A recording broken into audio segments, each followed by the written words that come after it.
अच्छा जी, आज की क्लास में हम एक काम ये करेंगे कि हम CFAP 3 सस्टेनेबिलिटी का आगाज करें। अच्छा, ओरिएंटेशन से हमने एक चीज ये करने की कोशिश करी थी कि यार किसी तरीके से थोड़ा बहुत हम कोर्स को समझ जाए कि यार हमारा कोर्स है क्या।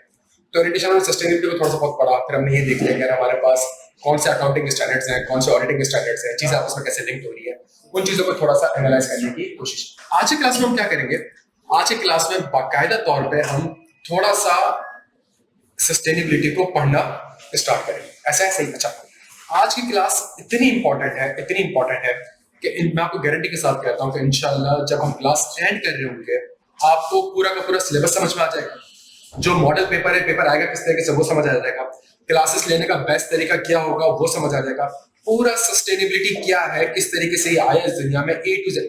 अगर इसकी हिस्ट्री और बैकग्राउंड समझ में आ गई कि सस्टेनेबिलिटी आया क्यों है, तो आपको पूरा का पूरा इसका एक स्ट्रक्चर क्लियर हो जाएगा। मैं आपको अच्छा आज की क्लास में टेक्निकली स्पीकिंग पढ़ाऊंगा कुछ, लेकिन बहुत कुछ पढ़ाऊंगा। बहुत हाई लेवल पे हम IFRS S1 का थोड़ा सा ओवरव्यू लेंगे और मैं आपसे सिर्फ इतनी सी बात करूंगा कि एक सिंपल कॉमन सेंस यूज करके अपनी एग्जिस्टिंग अकाउंटिंग और ऑडिटिंग नॉलेज को यूज करके हम ये पेपर बड़े आराम से ड्राफ्ट कर सकते हैं। इस पेपर को पास करने के लिए अकाउंटिंग की कितनी ग्रिप चाहिए, इस पेपर को पास करने के लिए ऑडिट की कितनी ग्रिप चाहिए, इस पेपर को पास करने के लिए आपको ड्राफ्टिंग की कितनी ग्रिप चाहिए, इस पेपर को पास करने के लिए आपको CFAP 2 की कितनी ग्रिप चाहिए, A to Z सारी की सारी चीजें आज की क्लास में इंशाल्लाह इसको कर लेंगे। क्या याद है, समझ आती है? लेकिन मेरी एक छोटी सी आपसे रिक्वेस्ट है कि क्लास के एंड में मैं अगेन आपसे कह रहा हूं कि बहुत सी चीजों के ऊपर आज मैं आपको क्या करूंगा, एक बहुत हाई लेवल ओवरव्यू दूंगा। इससे हमें पता चल जाएगा कि यार कोर्स हमारा है क्या, और जब कोर्स पता चल जाएगा तो फिर हमें ये पता चल जाएगा कि हाँ यार ठीक है, पेपर इस तरीके से आएगा और मुझे यहाँ पे किताब में हेल्प मिलेगी या नहीं मिलेगी, और मुझे इसकी प्रैक्टिस किस तरीके से करनी है और क्लासेस लेने का सबसे बेस्ट तरीका क्या होगा। तो हम बहुत सी चीजों को डिस्कस करेंगे। मैं इस चीज की अभी वापस आपसे कह रहा हूँ कि मैं इस चीज का गारंटी देता हूँ कि क्लास के एंड में आप इस चीज पे बड़ा क्लियर हो गया कि मुझे समझ में आ गया कि मुझे इस नए सब्जेक्ट को किस तरीके से लेके चलना है। क्या यहाँ तक बात समझ आती है? अच्छा, एक और रिक्वेस्ट कर रहा हूँ, अभी से ही कर रहा हूँ, क्लास के स्टार्ट में कर रहा हूँ, चीजें स्टार्टिंग में थोड़ी सी स्कैटर्ड लेके चलूंगा। क्लियर है? मैं चीजें स्टार्टिंग में थोड़ी सी स्कैटर्ड लेके चलूंगा। क्यों? बिकॉज A को समझने के लिए B का पता होना जरूरी है और B को समझने के लिए A का या C का पता होना चाहिए। तो मैं थोड़ा सा क्लास के स्टार्ट में अभी से आपसे कह रहा हूं कि मैं थोड़ा सा स्कैटर्ड चलूंगा।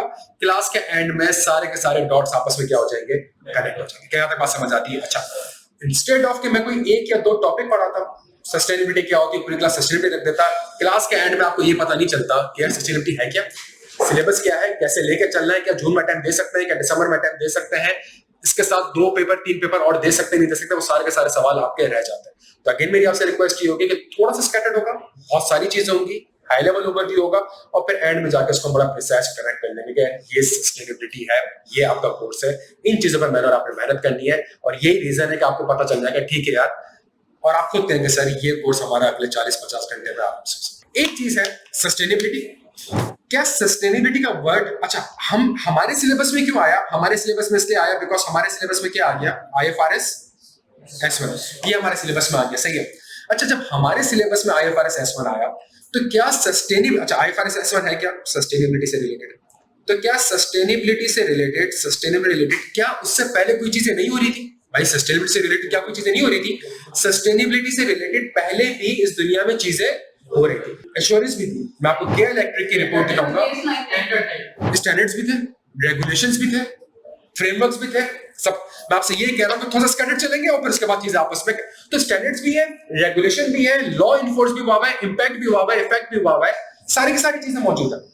तो जब सारी की सारी चीजें मौजूद हैं तो फिर IFRS S1 को क्या मस्ती चढ़ रही है कि भाई एक सस्टेनेबिलिटी का स्टैंडर्ड बना दे?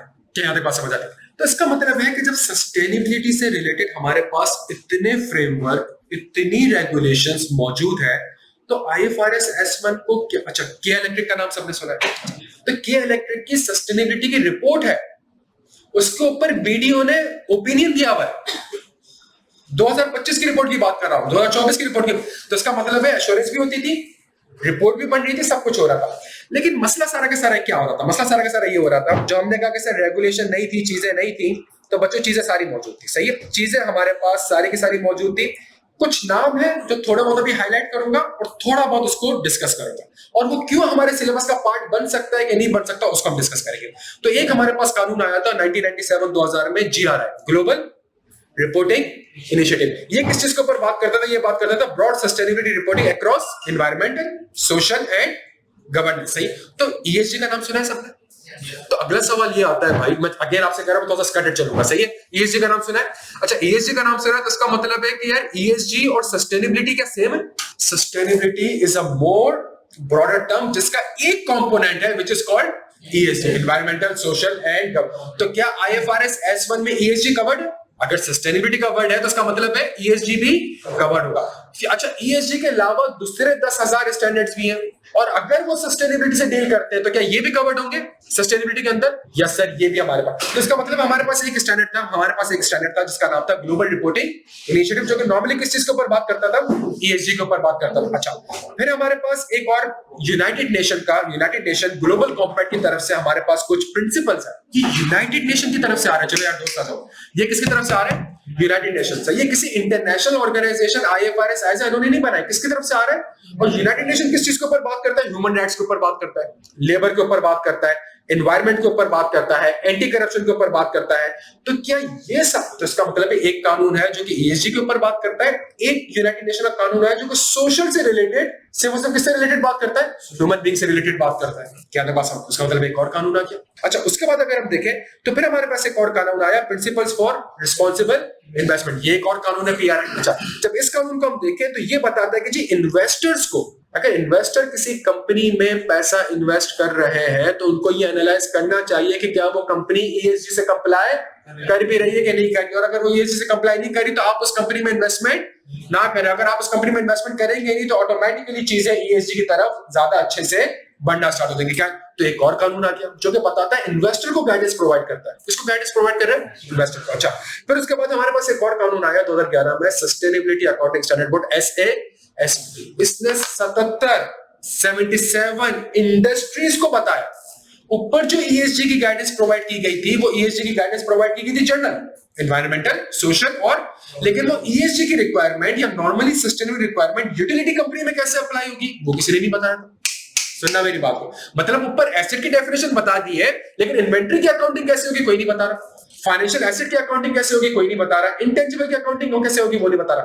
तो ऊपर सस्टेनेबिलिटी से रिलेटेड चीजें बता दी, ईएसजी से रिलेटेड चीजें बता दी, लेकिन उससे रिलेटेड तो जितनी पॉसिबल इंडस्ट्रीज हो सकती हैं, 77 इंडस्ट्रीज के ऊपर एक कानून आया व्हिच इज कॉल्ड SASB। उसने यूटिलिटी का भी बताया, उसने के इलेक्ट्रिक का भी बताया, उसने ऑयल एंड गैस का भी बताया, उसने नेशनल बैंक ऑफ पाकिस्तान, सारी की सारी इंडस्ट्रीज को उसने कवर किया। उसने टेक्सटाइल भी बताया, उसने बैंकिंग भी बताया, सारी इंडस्ट्री कि हर इंडस्ट्री में नॉर्मली सस्टेनेबिलिटी से रिलेटेड क्या इश्यूज हो सकते हैं और क्या टारगेट्स हो सकते हैं, और अगर आपने सस्टेनेबिलिटी को मेजर करना हो तो आपका बेंचमार्क क्या हो, कि अगर फॉर एग्जांपल अगर आप पानी को यूज कर रहे हो तो क्या मैट्रिक्स होनी चाहिए जिससे ये असेस किया जा सके, जिसमें इन्वेस्टर ये असेस किया जा सके कि जो के इलेक्ट्रिक है लेट से वो इतना पानी यूज कर रहा है और वापडा जो है वो इतना पानी यूज कर रहा है, ताकि दोनों को कंपेयर कर सके। तो कंपैरिजन पहले होता ही नहीं था।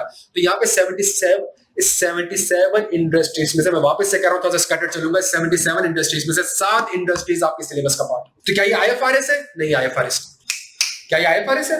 ये आईएफआरएस ये एक सस्टेनेबिलिटी के ऊपर एक स्टैंडर्ड बोर्ड था जिसे 70, तो जितनी गाइडेंस प्रोवाइड हुई थी उसने उन सारी गाइडेंस को स्पेसिफिक टू दी इंडस्ट्री कर दिया कि अगर आप ऑयल एंड गैस कर रहे हैं तो ये नॉर्मली मसले हो सकते हैं, ये टारगेट्स आपके होने चाहिए, ये मैट्रिक्स होने चाहिए। अच्छा, उसके बाद अगर आप देखें तो आपको लाइन से बेतहाशा मजीद कानून दिखना स्टार्ट।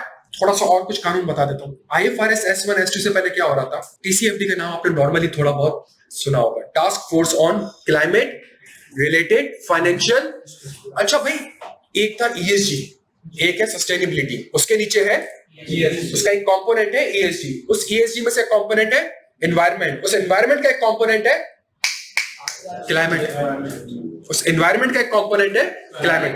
तो क्लाइमेट के ऊपर एक कानून आ गया which is called task force on climate related function. ये आपको बताता है, ये आपको किस चीज को कवर करता है? सिर्फ और सिर्फ क्लाइमेट से रिलेटेड रिस्क एंड अपॉर्चुनिटीज को कवर। आपने अक्सर अकाउंटिंग में फाइनेंशियल स्टेटमेंट अगर आप ऑडिट कर रहे हो तो उसमें क्लाइमेट से रिलेटेड आपको 2-4 लाइनों का डिस्क्लोजर्स भी दिखते होंगे कि जी कंपनी का क्लाइमेट की वजह से या क्लाइमेट चेंज की वजह से कोई सिग्निफिकेंट इंपैक्ट नहीं, और वो लाइन लिख के हम क्लोज कर देते हैं। रशिया यूक्रेन वॉर की वजह से कंपनी पे कोई सिग्निफिकेंट इंपैक्ट नहीं है, ये लाइन लिख के हम क्लोज कर देते हैं। कोविड की वजह से कंपनी के फाइनेंशियल पे या कोई ऑपरेशंस पे कोई सिग्निफिकेंट इंपैक्ट नहीं है, हम पाकिस्तान में ये लाइन लिख के क्लोज कर देते हैं। यूरोप में पूरा कानून है और आपने क्लाइमेट से रिलेटेड सारे के सारे रिस्क एंड अपॉर्चुनिटी, तो हम क्यों नहीं बता रहे? हमारे पास कोई कानून नहीं है। ये कानून कहाँ का है? यूरोप में। जितने भी कंपनीज का वहां में ऑडिट करता हूँ तो सारे कानून यहाँ पे अप्लाई हो रहे हैं। तो ये किस, तो सस्टेनेबिलिटी उसका एक छोटा सा हिस्सा ESG, उस ESG में एक हिस्सा एनवायरमेंट, उस एनवायरमेंट में इतनी सारी चीजें, एयर भी है, वाटर भी है, उस एनवायरमेंट में एक चीज क्लाइमेट, उसके ऊपर एक कानून है, उसके ऊपर एक कानून है। अच्छा, थोड़ा सा और आगे जाए, ऐसे स्टैंड पढ़ लिया। फिर एक हमारे पास आता है क्लाइमेट डिस्क्लोजर, जो रिस्क एंड अपॉर्चुनिटी, जो ऊपर हमने पढ़ा task force on climate related financial, उस डिस्क्लोजर्स को, डिस्क्लोजर्स क्या हो सकता है इसने TCFD ने वो बताया, लेकिन उस डिस्क्लोजर्स को आपने अपनी एनुअल रिपोर्ट में, इंटीग्रेटेड रिपोर्ट में, मैनेजमेंट कमेंट्री में किस तरीके से डिस्क्लोज करना है, उसके ऊपर कोई गाइडेंस दी थी, ताकि लोग आपस में क्या कर सके, कंपेयर कर सके। भाई गाइडेंस हो जाएगी, डिस्क्लोजर आपने ऐसे देना है, इस तरह से देना है। तो एक और कानून आया which is called CDSB framework, जो कि आपको बताता है कि आपने वो डिस्क्लोजर्स किस तरीके से प्रोवाइड, लाइक IS 37 है, तो वो पहले आपको बताता है कि भाई ये कॉन्टिजेंट लायबिलिटी है या नहीं, और अगर है कॉन्टिजेंट लायबिलिटी तो FS में आपने उसको इस तरीके से, आपने उसकी नेचर बताना है, उसका इफेक्ट बताना है, अगर इफेक्ट है। क्लियर हो? सही है बच्चों? अच्छा, जबरदस्त। फिर हमारे पास एक और चीज है, इंटीग्रेटेड इंटरनेशनल इंटीग्रेटेड रिपोर्टिंग, ये भी एक हमारे पास है, और ये बताता है कि जी जो एनवायरनमेंट, सोशल और गवर्नेंस या सस्टेनेबिलिटी से रिलेटेड चीजें हैं, वो कंपनी की वैल्यू चेन में या कंपनी की वैल्यू में किस तरीके से एनहेंसमेंट कर सकती है और किस तरीके से उसकी डाउनसाइजिंग कर सकती है। तो एक बड़ी इंपॉर्टेंट रेगुलेशन है which is called international integrated reporting council, जो कि बताता है वैल्यू क्रिएटिव नैरेटिव, सही है, कि enterprise value over the time. और ये आपको चीजें बता रहा होगा कि जी किस तरीके से एनवायरनमेंट, सोशल और गवर्नेंस की चीजों को यूज करके आप जो है अपनी कंपनी की वैल्यूज को, अगर आप एनवायरनमेंट का ख्याल रखोगे तो आज आपको कॉस्ट इनकट करनी पड़ेगी, लेकिन आगे जाके आपको फायदा होगा, आगे जाके आपको फायदा होगा। अच्छा, GRI स्टैंडर्ड्स को हमने थोड़ा बहुत ऊपर पढ़ा। फिर हमारे पास आ गया कार्बन डिस्क्लोजर। अगर आप KL इलेक्ट्रिक जैसी कंपनी है, अगर आप ऐसी कंपनी है जिसमें आप इलेक्ट्रिसिटी प्रोड्यूस कर रहे हैं, गैस प्रोड्यूस कर रहे हैं, गैस डिप्लॉय कर रहे हैं, तो इसका मतलब है कोई ना कोई कार्बन डाइऑक्साइड एमिट हो रही होगी, तो उससे रिलेटेड कुछ कानून आ गए। उस कार्बन डाइऑक्साइड को कैसे कैलकुलेट करना है, कैसे पता चलेगा कि जी कितनी कार्बन डाइऑक्साइड हो रही है, क्या टारगेट होना चाहिए, उससे रिलेटेड एक और स्टैंडर्ड आ गया which is called GHG protocol. GHG का आपने नाम सुना होगा, ग्रीन हाउस गैस प्रोटोकॉल, सही है। तो इसका मतलब है एनवायरनमेंट में भी सस्टेनेबिलिटी उसका एक कंपोनेंट, ESG एनवायरनमेंट का एक कंपोनेंट, क्लाइमेट का एक कंपोनेंट, कार्बन डाइऑक्साइड उससे रिलेटेड काम। अब क्या मैं बैठ के, अच्छा जितने भी कानून है ना, अच्छा मैंने जितने कानून आपको बताया ना, थोड़ा सा कुछ 6-8 की पॉइंट्स बताते हो मुझे। या तो वो कानून आपको बता रहा है कि डिस्क्लोजर देना कैसा है, या वो कानून आपको बता रहा है कि इस इंडस्ट्री के ऊपर ये कानून किस तरीके से अप्लाई होगा, या तो वो कानून आपको बता रहा है क्लाइमेट से रिलेटेड कि क्लाइमेट से रिलेटेड क्या रिस्क और अपॉर्चुनिटीज हो सकती है, या तो वो कानून आपको बता रहा है कि जी आपने किस तरीके से चीजों को गवर्नेंस के बारे में बताना है। इसका मतलब है कि जो 15-20 कानून है, ये 15-20 कानून डिफरेंट चीजों को कवर कर रहे हैं। समझिएगा मेरी, 15-20 कानून डिफरेंट, कोई क्लाइमेट को कर रहा है तो कोई क्लाइमेट में कार्बन डाइऑक्साइड को कर रहा है, वाटर के अलग कानून है, सही है। तो ये डिफरेंट चीजें हैं और डिफरेंट चीजें डिफरेंट कानून को अगर कवर कर रही है, तो कोई स्टैंडर्ड नहीं था जिसके तहत ये सारी की सारी चीजें एक ही स्टैंडर्ड में आ जाए। तो इसका मतलब है कि जब IFRS S1 नाजिल हुआ, IFRS S1 का शान नज़ुल क्या था, बैकग्राउंड क्या था, चीजें कौन सी है, चीजें कौन सी है जो अभी बढ़ी। तो IFRS S1 ने क्या करा, इनमें से कुछ कानून को उठा के IFRS S1 का पार्ट बना दिया, और कहा है जून 2024 में मीटिंग हुई और उसमें कहा गया है कि जो बकिया कानून है जिसको इंटरनेशनल ऑर्गेनाइजेशन ने बनाया है, इसको भी हम किसी तरीके से अपना पार्ट बना लें। तो ऊपर आपको SASB दिख रहा था, SASB स्टैंडर्ड, ये IFRS का पार्ट बन चुका है। तो क्या ये IFRS ने बनाया था? नहीं, ये किसी और इंटरनेशनल ऑर्गेनाइजेशन ने बनाया था। IFRS ने उसके साथ मर्ज कर दिया, उसका जी आप हमारे अम्ब्रेला में। आप क्यों एक सेपरेट अम्ब्रेला है? आप ये जो TCFD है जो कि किससे रिलेटेड बात करता है, क्लाइमेट रिलेटेड, तो IFRS S2 जो क्लाइमेट रिलेटेड स्टैंडर्ड है वो किस बेस पे डिपेंड करता है, वो TCF, तो TCFD को वहां पे कॉपी कर दिया। और बाकायदा तौर पे IFRS कहता है कि तुम्हें रेफर करना है इन चीजों को, तुम्हें इनकी रिक्वायरमेंट से कंप्लाई करना है, और अगर तुम्हारी कोई ऐसी स्पेसिफिक सिनेरियो हो जाए जिसमें तुम्हें गाइडेंस TCFD से लेट से नहीं मिल रही, SASB स्टैंडर्ड से नहीं मिल रही, जिसको तुमने रेफर करना तुम्हारे लिए लाजमी है, लेकिन अगर तुम्हें वहां से गाइडेंस नहीं मिल पा रही तो तुम चाहो तो बकिया कानून को भी रेफर कर सकते हो। बकिया कानून पहुंचे तो थोड़ी देर पहले भी हमने देखा, GRI को आप कर सकते हो। तो इसका मतलब है ये जो IFRS है इसने कोई अपना दिमाग नहीं लगाया, इसने लगाया तो दिमाग है, लेकिन इसने कोई चीज इजाद, इसने डिफरेंट चीजों को एनालाइज करा और सुनिएगा, इसने कहा एक स्टैंडर्ड है जो कि बात करता है कि कंपनी पे क्या इंपैक्ट आ सकता है, एक स्टैंडर्ड है जो कि बात करता है कि जी कंपनी को क्या डिस्क्लोज करना चाहिए, एक स्टैंडर्ड है जो कि बात करता है क्या रिस्क हो सकते हैं, एक स्टैंडर्ड है जो कि बात करता है उस रिस्क से रिलेटेड क्या स्ट्रेटेजी हो सकती है। IFRS S1 ने क्या करा, उन सारी चीजों को कंबाइन करके एक स्टैंडर्ड बना दिया, which is called IFRS S1। क्या है IFRS S1 is equal to IS1। क्या मतलब इसका? फ्रेमवर्क है ये आपको एसेट की डेफिनेशन बताएगा, ये आपको लायबिलिटी की डेफिनेशन बताएगा, ये आपको इनकम की डेफिनेशन बताएगा, ये आपको इक्विटी के, और जब एसेट की डेफिनेशन इसने बता दी तो फिर अगला स्टैंडर्ड नाजिल हुआ which is called IFRS S2, जो कि स्पेसिफिकली किसके ऊपर बात करेगा, क्लाइमेट के ऊपर बात करेगा। फिर आगे जाके IFRS S3 आएगा जो कि वाटर के ऊपर बात करेगा, फिर आगे जाके IFRS S4 आएगा जो कि बायोडायवर्सिटी के ऊपर बात करेगा, फिर आगे जाके IFRS S5 आएगा जो कि ह्यूमन के ऊपर बात करेगा, जो कि गवर्नेंस के ऊपर बात करेगा। तो एक फ्रेमवर्क बन गया व्हिच इज कॉल्ड S1, और S2 is the complete replicate of the S1, IFRS S1, लेकिन specific to the climate.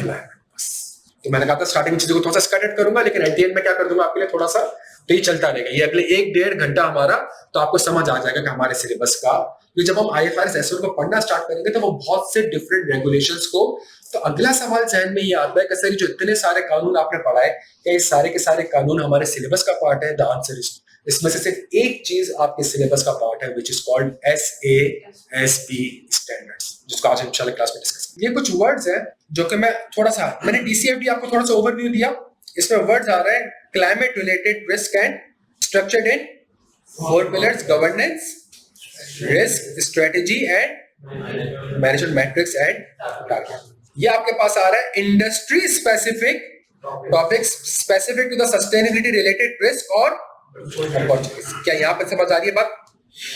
A reporting framework that tell companies how to prepare and present environmental and some social information in the mainstream report। ये कैसे आपने disclose करना कैसे है, इसको ऊपर एक स्टैंडर्ड। एक हमारे पास वर्ड आ रहा है इंटरनेशनल इंटीग्रेटेड रिपोर्टिंग काउंसिल, जो कि बात करता है किस चीज के ऊपर, वैल्यू क्रिएशन के ऊपर, कि जी अगर आज आप ख्याल रखेंगे तो अगले 10 साल बाद आपकी कंपनी की वैल्यू ज्यादा होगी, और अगर आज आप ख्याल नहीं रखेंगे तो किस चीज के ऊपर बात करता है, वैल्यू क्रिएशन के ऊपर। अच्छा, GRI स्टैंडर्ड किस चीज के ऊपर बात है, reporting on the impact on economy, environment and, आपकी कंपनी की वजह से एनवायरमेंट में, इकोनॉमी में, पीपल में क्या, तो ये 1 साइकिल को कवर कर रहा है।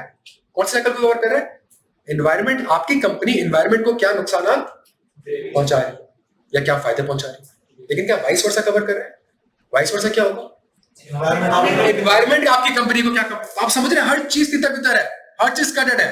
कोई बात करता है गवर्नेंस के ऊपर, कोई बात करता है स्ट्रेटेजी के ऊपर, कोई बात करता है डिस्क्लोजर के ऊपर, कोई बात करता है रिस्क और अपॉर्चुनिटीज के ऊपर, कोई बात करता है इंपैक्ट के ऊपर। IFRS S1 ने क्या करा, इन सारी की सारी चीजों को थोड़ा सा बस एक चीज दिखा रहा हूं, तो IFRS ने क्या करा, इन सारी की सारी चीजों को कंबाइन कर दिया, governance, strategy, risk and matrix and target. तो एक स्टैंडर्ड था जो कि टारगेट के ऊपर था, एक स्टैंडर्ड था जो कि गवर्नेंस, और सारी चीजों को फाइनेंशियल स्टेटमेंट में किस तरीके से।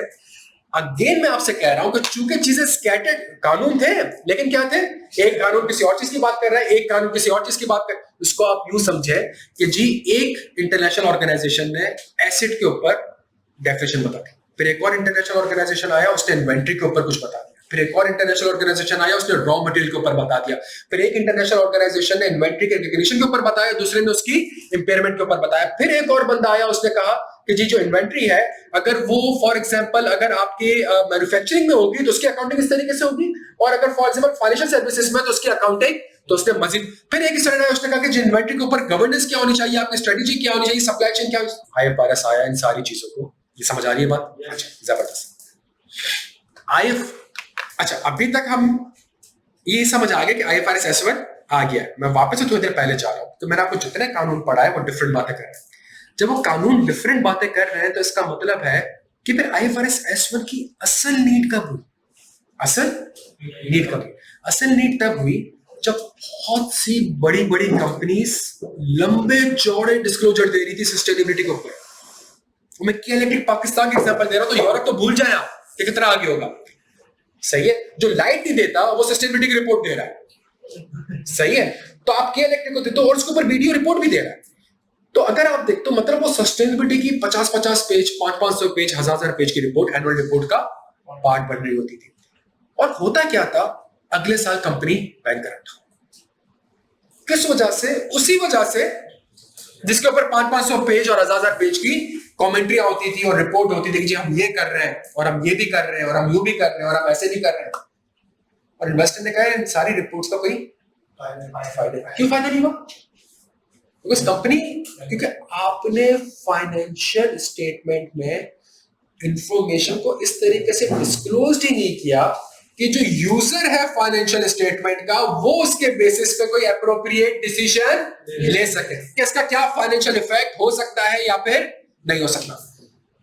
तो इसका मतलब है, जो ये हमने केस स्टडी डिस्कस करी थी, याद आ रही है? हमने केस डिस्कस करी थी PG&E, एक बहुत बड़ी इलेक्ट्रिक सप्लायर कंपनी थी। सही है, और चूंकि उसके जो ये ट्रांसमिशन के जो वो टावर शावर होते हैं और जितने भी इनके ट्रांसमीटर्स होते हैं वो सारे के सारे फॉरेस्ट के पास लगे होते हैं।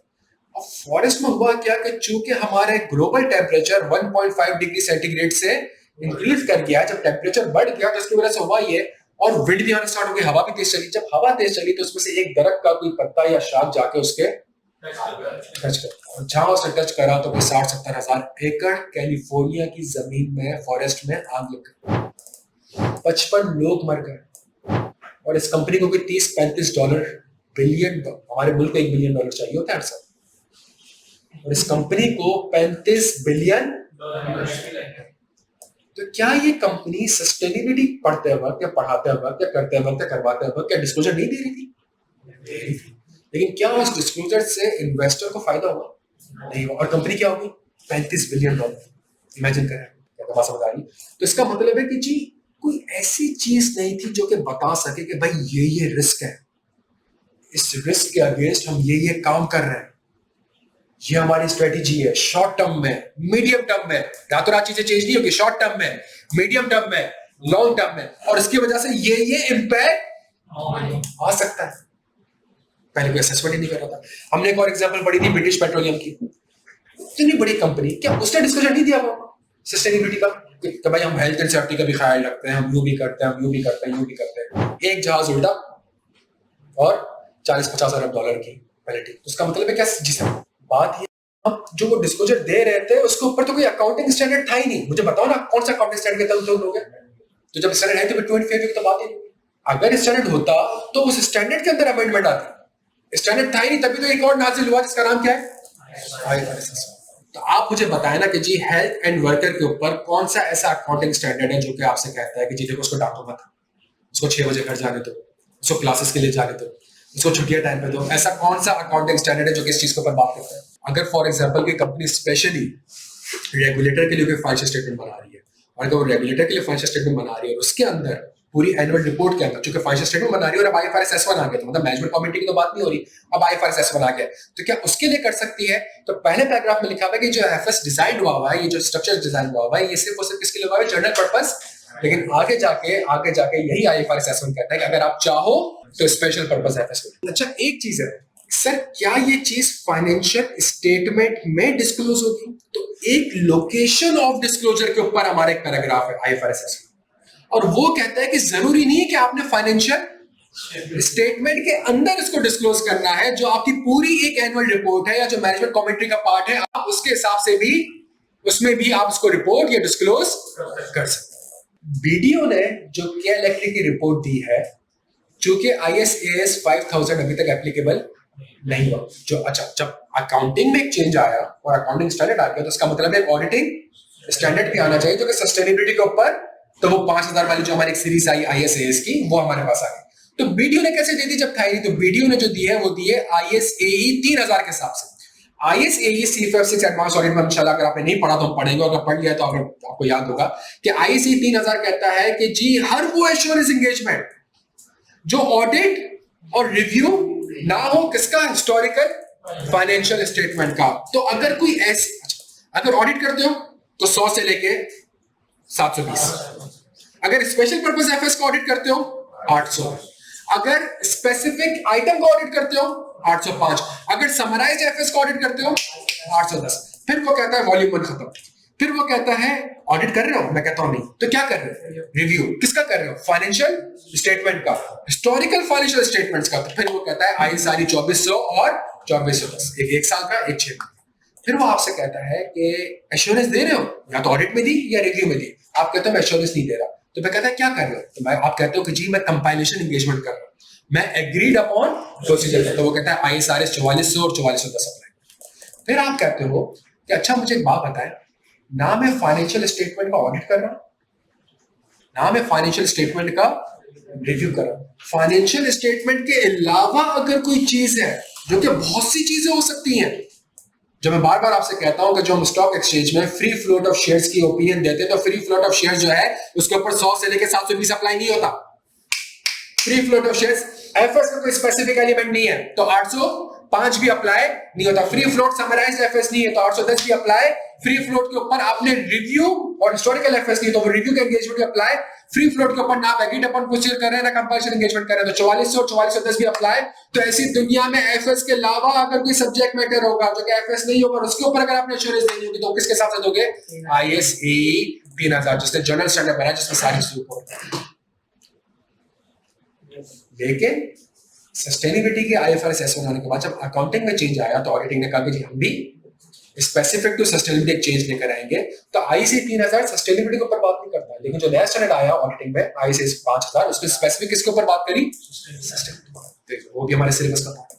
तो इसका मतलब है वो एफएस में डिस्क्लोजर जा रहे होते थे, सस्टेनेबिलिटी के डिस्क्लोजर जा रहे होते थे, चीजें जा रही होती थी, लेकिन इन्वेस्टर को सिर्फ। अब एक चीज सुन लो, ऊपर जो डिस्क्लोजर्स पढ़ा, ऊपर जो मैंने जितनी रेगुलेशंस पढ़ाई हैं, उसमें से कुछ रेगुलेशन ऐसी है जो कि पब्लिक के लिए काम कर रही है, कुछ रेगुलेटर के लिए काम कर रही है, कुछ कंपनी के लिए काम कर रही है। इन्वेस्टर के लिए कोई भी काम नहीं कर रहा। इन्वेस्टर के काम करने के लिए कौन सा स्टैंडर्ड आया? आईएफआई, जिसका लेंस क्या है? इन्वेस्टर के पर्सपेक्टिव से, अवाम के पर्सपेक्टिव से नहीं, एनवायरमेंट के पर्सपेक्टिव से नहीं है, मेरे और आपके पर्सपेक्टिव से नहीं है, सिर्फ किसके पर्सपेक्टिव से है? इसका मतलब एक सेकंड, इसका मतलब ये हुआ कि जो एग्जिस्टिंग कायनात है, जिसके अंदर ये सारे कानून हैं, अगर उसमें से कोई ऐसा लॉ या कोई ऐसी चीज जो कि उस कायनात में तो फॉल करती है, मतलब सस्टेनेबिलिटी में तो फॉल करती है, लेकिन वो इन्वेस्टर के लिए अगर रेलिवेंट नहीं है, तो आईएफआरएस S1 के स्कोप का पार्ट नहीं है। आपका एक सप्लायर पानी को खराब किए जा रहा है, क्या ये सस्टेनेबिलिटी का मसला? लेकिन आपके पास ऐसे 150 सप्लायर और हैं, आपके पास ऐसे 150, और अगर उस सप्लायर से आप माल ना भी खरीदे तो उससे आपको कोई इंपैक्ट नहीं पड़ेगा, बिकॉज 150 तो है तो सस्टेनेबिलिटी का मसला, लेकिन आईएफआरएस S1 के स्टैंडर्ड में फॉल नहीं करेगा। क्या बात? इसका मतलब यह है कि पानी आप खराब करें तो आईएफआरएस S1 है, पानी आपका सप्लायर खराब करे उसकी वजह से आप पे इंपैक्ट आ सकता है, इन्वेस्टर के लेंस से देखना है, और उसकी वजह से आप पे इंपैक्ट आ सकता है, तो भी आपका मसला है आईएफआरएस S1 किसको परफॉर्म करेगा। जी मेरे पे Financial statements deals with historical. However, sustainability deals with future. FS कभी भी हिस्टोरिकल की बात नहीं करता। तुम बहुत बड़ा ब्लंडर मार रहे हो। तुम्हारी यूजफुल लाइफ हिस्टोरिकल की बात करती है कि फ्यूचर की बात करती है? एक एसेट तुम आज खरीदो, तुम कह रहे हो 40 साल चलेगा, तुम हिस्टोरिकल की बात कर रहे हो कि फ्यूचर की बात कर रहे हो? तुम एक एसेट को आज इंपेयर कर रहे हो ये सोच के कि अगले 10 साल में इतना रेवेन्यू जनरेट करके नहीं देगा। तुम प्रेजेंट की बात कर रहे हो, फ्यूचर की बात कर रहे हो। तुम एक्सपेक्टेड क्रेडिट लॉस मॉडल यार बात ही फ्यूचर की कर रहे हो। तुम आज एक ट्रांजैक्शन करते हो, तुम्हें लगता है सब ये कस्टमर मुझे पैसा नहीं देगा, तुम इसको इनकम ही रिकॉर्ड, तो तुम्हारी तो ट्रांजैक्शन ही फ्यूचर के बेसिस पे हो रही है, पास्ट के बेसिस पे तो नहीं। वो ट्रांजैक्शन जो तुम रिकॉर्ड कर रहे हो that is called historical data, but it doesn't mean कि जी वो हिस्टोरिकल डेटा है। इट मींस कि जी वो इनमें से कुछ इंफॉर्मेशन ऐसी होगी जो कि फ्यूचर से। Sir, you just gave an example of a supplier who is regenerating water. But eventually, we need our product from the supplier. We need our raw material.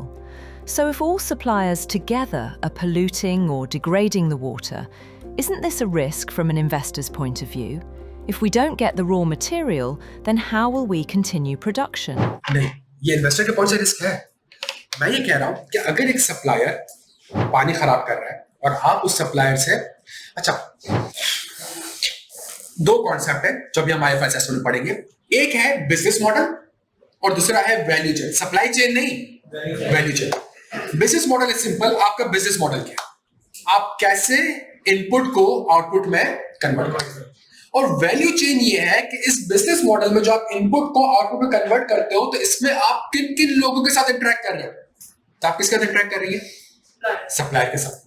कोई सप्लायर से क्या आएगा?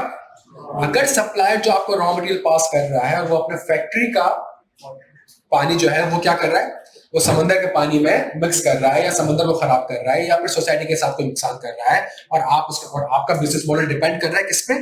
उस पे। तो इसका मतलब ये दो मसले हो सकते हैं। क्या वो सप्लायर की सप्लायर है आपके लिए? अगर वो सप्लायर की सप्लायर, तो क्या इसकी वजह से आपकी कंपनी में कल को इंपैक्ट आ सकता है? आ सकता है। तो इसका मतलब ये IFRS एस्टिमेट। फॉर एग्जांपल, जो बांग्लादेश में आग लगी थी फैक्ट्री में, तो यूरोप में बैठी कंपनी, बांग्लादेश में बैठी एक फैक्ट्री में आग लगती है, ज़ारा बायकॉट हो। क्यों बायकॉट हो रहा है? बिकॉज उसने कहा कि जी आपने, चूंकि ये आपकी वैल्यू चेन का पार्ट है और इसके साथ आप इंटरेक्ट करते हैं, तो इसका मतलब अगर वहां पे कुछ होगा या वहां पे कुछ अगर हो सकता है, तो उस रिस्क को भी आपने क्या करना है, अपने फाइनेंशियल्स में IFRS एस्टिमेट के हिसाब से क्या करना है, उसको डिस्क्लोज करना है। क्या बात समझ आती है? कोई अगला सवाल बेटा? वैल्यू चेन के अंदर कस्टमर आता है, और वैल्यू चेन कितना ब्रॉडर टर्म है, इतना ब्रॉडर टर्म है कि पेप्सी है, ये क्या है, एक्वाफिना है, पाकोला है, सही है। तो ये पाकोला है, तो इसको पानी चाहिए।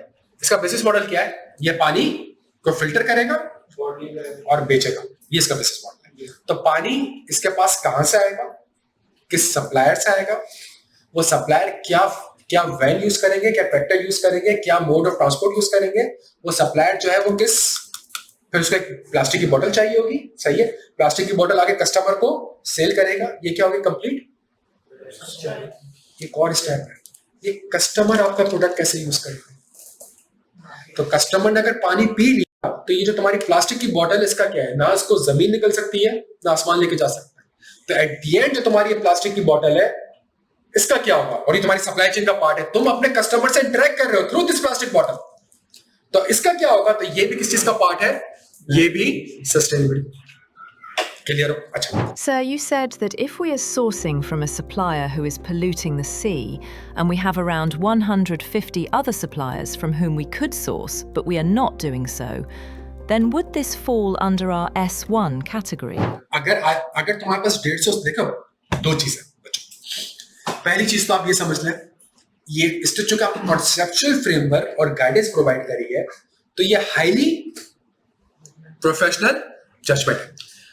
अगर आपके पास ऑप्शन है, अगर आपके पास, लेकिन आप ये कहते हो कि मैं अभी भी इस सप्लायर से माल खरीदूंगा, तो इसका मतलब है अब ये IFRS S1 के स्कोप में फॉल कर जाएगा। क्यों कर जाएगा? बिकॉज कल को अगर उसके ऊपर कोई केस होगा और उसके ऊपर चीज होगी, तो जी कस्टमर कौन था इसका कस्टमर ये कंपनी थी, और ये कंपनी जो है ऐसे लोगों के साथ, रशिया यूक्रेन वॉर सस्टेनेबिलिटी हो सकता है? कैसे हो सकता है? तो नहीं, Russia Ukraine war, exchange rate is not the sustainability risk. ये क्लियर कर दो।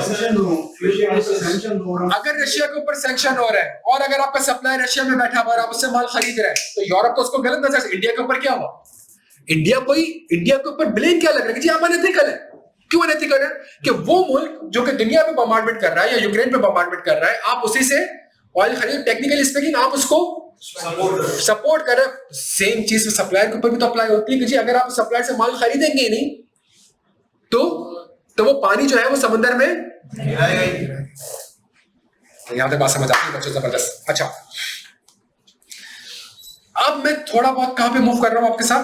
IFRS S1 में मूव कर रहा हूं, और मैंने अच्छी खासी चीजें आपको थोड़ी बहुत बता दी है, और अभी भी मैं आपको थोड़े से पैराग्राफ बताऊंगा, लेकिन अगेन मैं आपसे कह रहा हूं कि मैं थोड़ा सा हाई लेवल, स्कैटर्ड वाली चीज हो गई, थोड़ा सा हाई लेवल पे आपको समझाने की कोशिश करूंगा, सही है? और फिर हमें खुद ही समझ में आ जाएगा कि यस सर, हमें अगले 3 महीने का 4 महीने का प्लान समझ आ गया।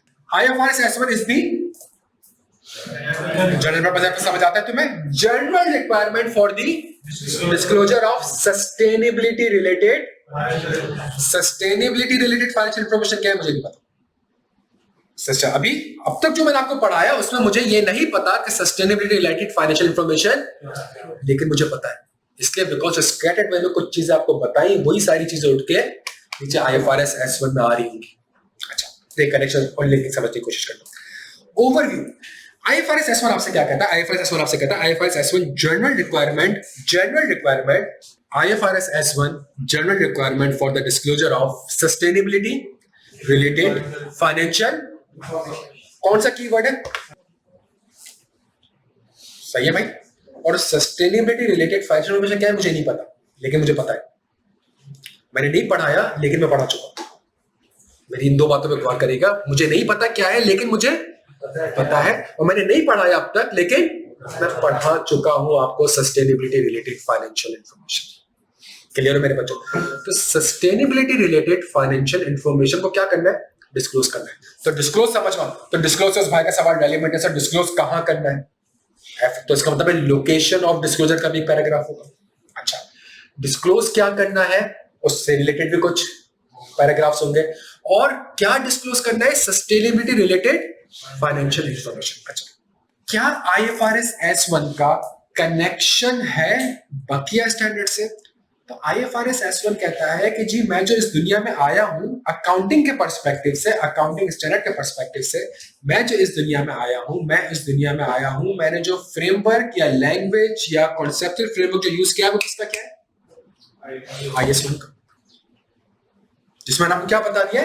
Conceptual framework. मतलब मैंने आपको सस्टेनेबिलिटी की डेफिनेशन, अच्छा डेफिनेशन नहीं बताई है उसने, लेकिन मैंने आपको सस्टेनेबिलिटी बता दिया है, और आगे जाके सस्टेनेबिलिटी की जितनी भी चीजें होंगी उसके ऊपर एक स्पेसिफिक स्टैंडर्ड होगा जो कि अल्टीमेटली अलाइंड हो रहा होगा किससे?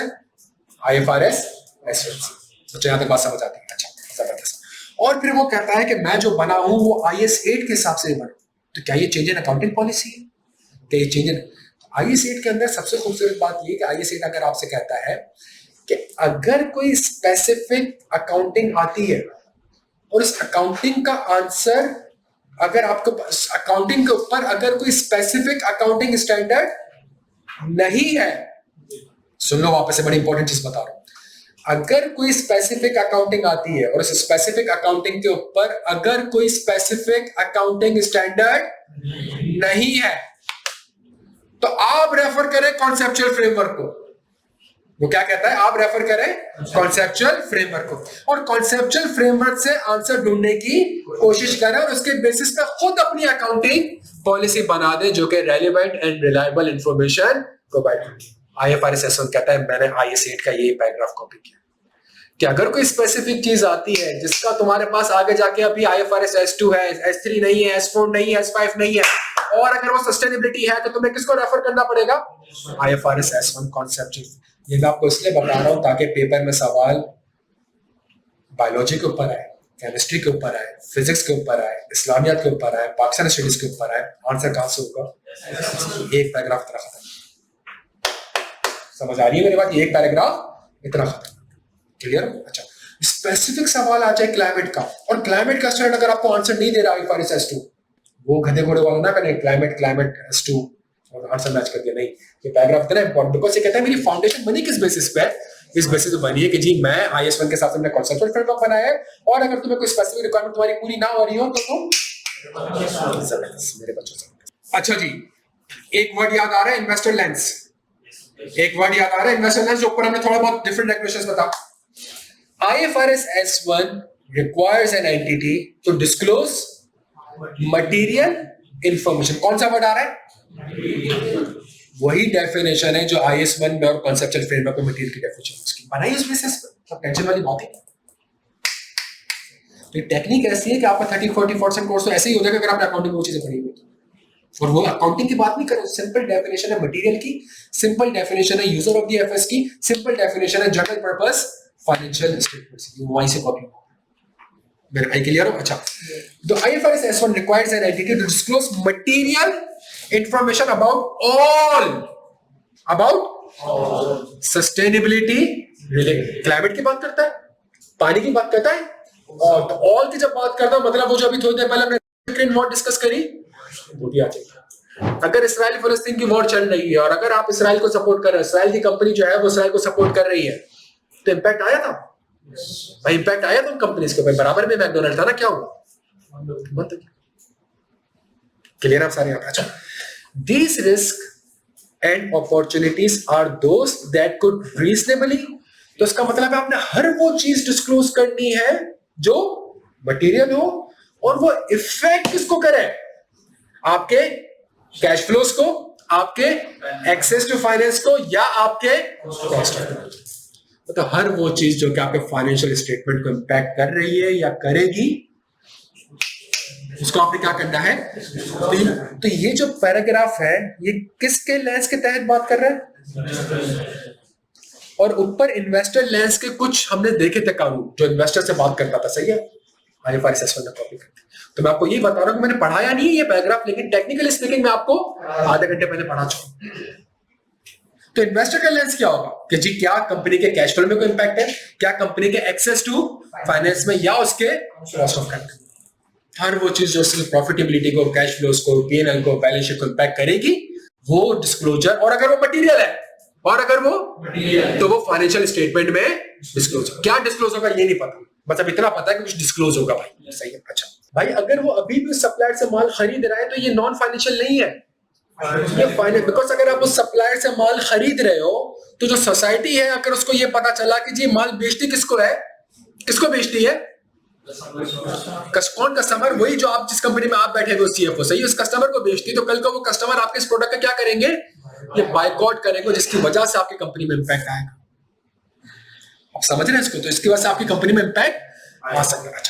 और ये जो असेसमेंट है जो आपने करनी है कि फाइनेंशियल स्टेटमेंट में जो इंपैक्ट आएगा वो शॉर्ट टर्म में कितना आएगा, मीडियम टर्म में कितना आएगा, long. Short term, medium term, long term क्या है सर ने नहीं बताया। सर ने कहा हर कंपनी का अपना अलग मिजाज है, जजमेंट है। 0 to 12 मंथ भी शॉर्ट मंथ हो सकता है, 0 to 24 मंथ भी शॉर्ट मंथ। तो हर कंपनी का अपना डिपेंड करता है कि जी उसका बिजनेस मॉडल क्या है। अगर उसके बिजनेस मॉडल में जो उसके पास प्लांट पड़ा हुआ है और उसकी यूजफुल लाइफ 50 साल है, तो उसमें आपका शॉर्ट टर्म कुछ और होगा, मीडियम टर्म कुछ और होगा, लॉन्ग टर्म कुछ और, वो जा रहा होगा 50 साल का। लेकिन अगर एक कंपनी ऐसी है जिसका बिजनेस मॉडल है ही 5 साल का, तो उसमें शॉर्ट टर्म कुछ और होगा। तो उसने कहा ये हर इंडस्ट्री के ऊपर चेंज करता रहता है, सही है। तो हमें सिर्फ इतना, इस पिछले पैराग्राफ से हमें सिर्फ इतना पता चल गया कि किसके ऊपर बात की, इन्वेस्टर के लेंस के पर्सपेक्टिव, हर वो चीज जो कैफेस को इफेक्ट करेगी, तो और वो सस्टेनेबिलिटी से रिलेट करती है और वो मटेरियल है, तो वो डिस्क्लोज क्या होगा नहीं पता, डिस्क्लोज कैसे करना है नहीं पता, नहीं पढ़ा लेकिन पढ़ चुका है, पढ़ा नहीं है लेकिन पढ़ चुका है, जबरदस्त। अच्छा, ये जो पहला पैराग्राफ आपको दिख रहा है ये आपके पूरे आईएफआरएस S1 की चार है। इस एक पैराग्राफ के ऊपर हमारी अगली 50 क्लासेस होंगी, समझ आ रही? तो ये कहता क्या है आपसे, ऑब्जेक्टिव वही है। अच्छा, थोड़ा सा हम देख लेते हैं।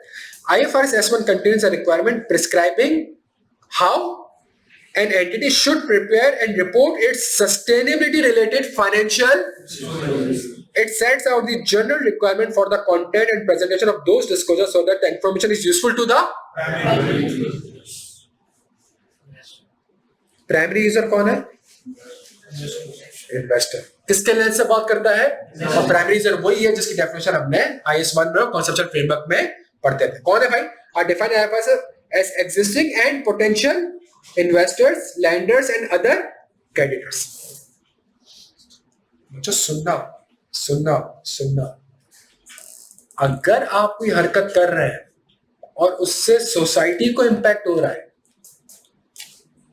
IFRS S1 नहीं है।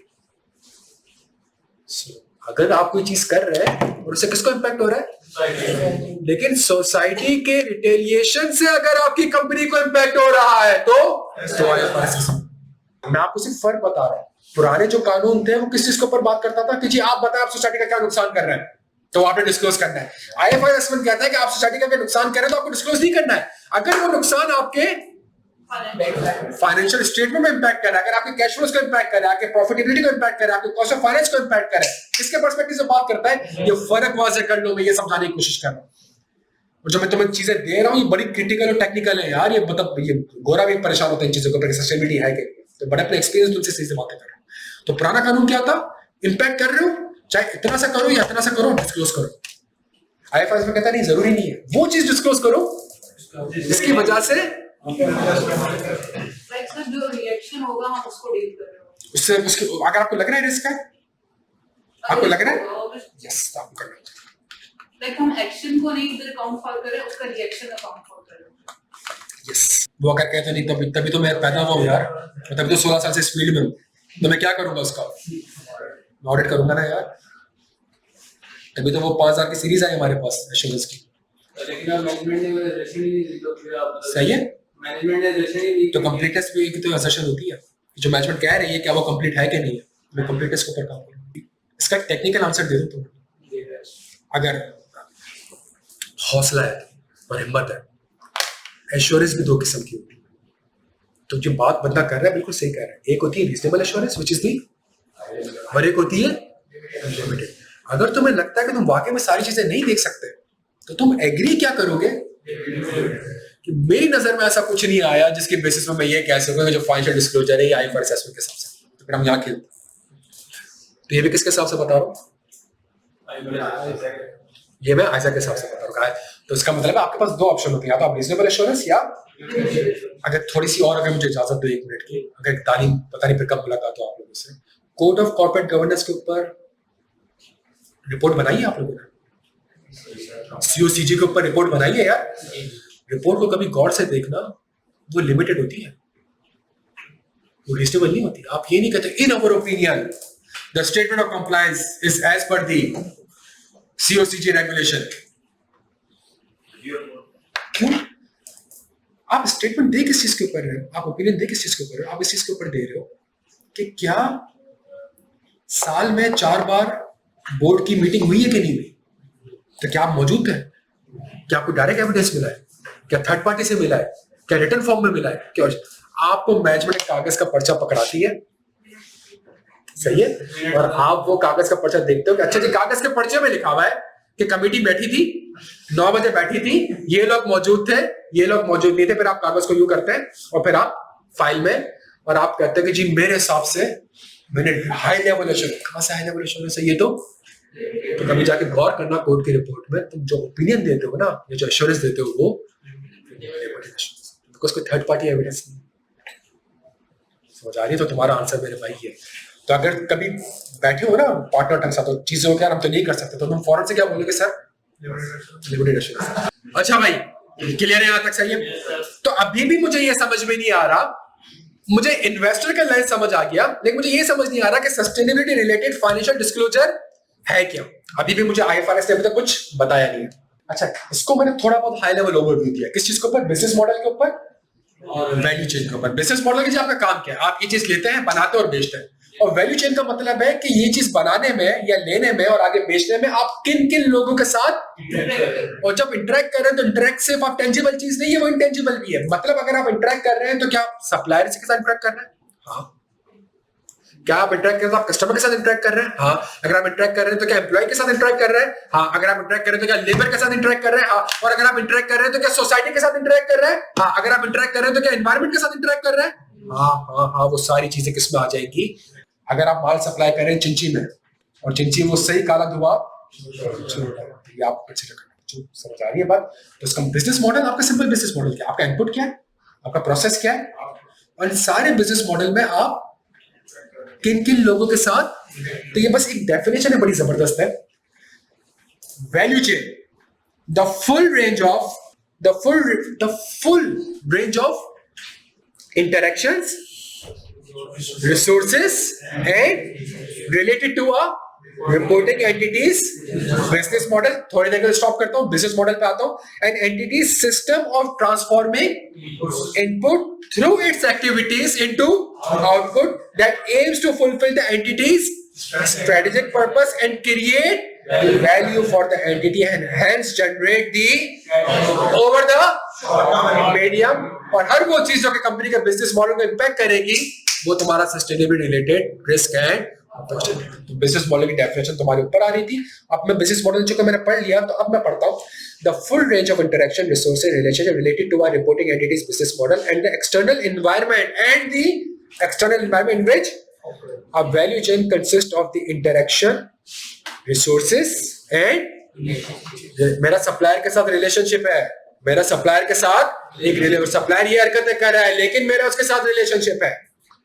On an entity uses and depends on to create its product or service from conception to delivery, consumption and पानी यूज कर लेंगे. इस प्लास्टिक की बोतल का क्या होगा जिसके थ्रू आपने सप्लाई किया? ये भी किसके अंदर कवर्ड हो रहा है? आपके वैल्यू चेन के अंदर कवर्ड हो रहा है. Including interaction, resources, relationship with the entities operation such as human resource. आप अपने लोगों के साथ कैसे रिएक्ट कर रहे हैं? दोज अलोंग इट्स सप्लायर के साथ क्या हो रहा है?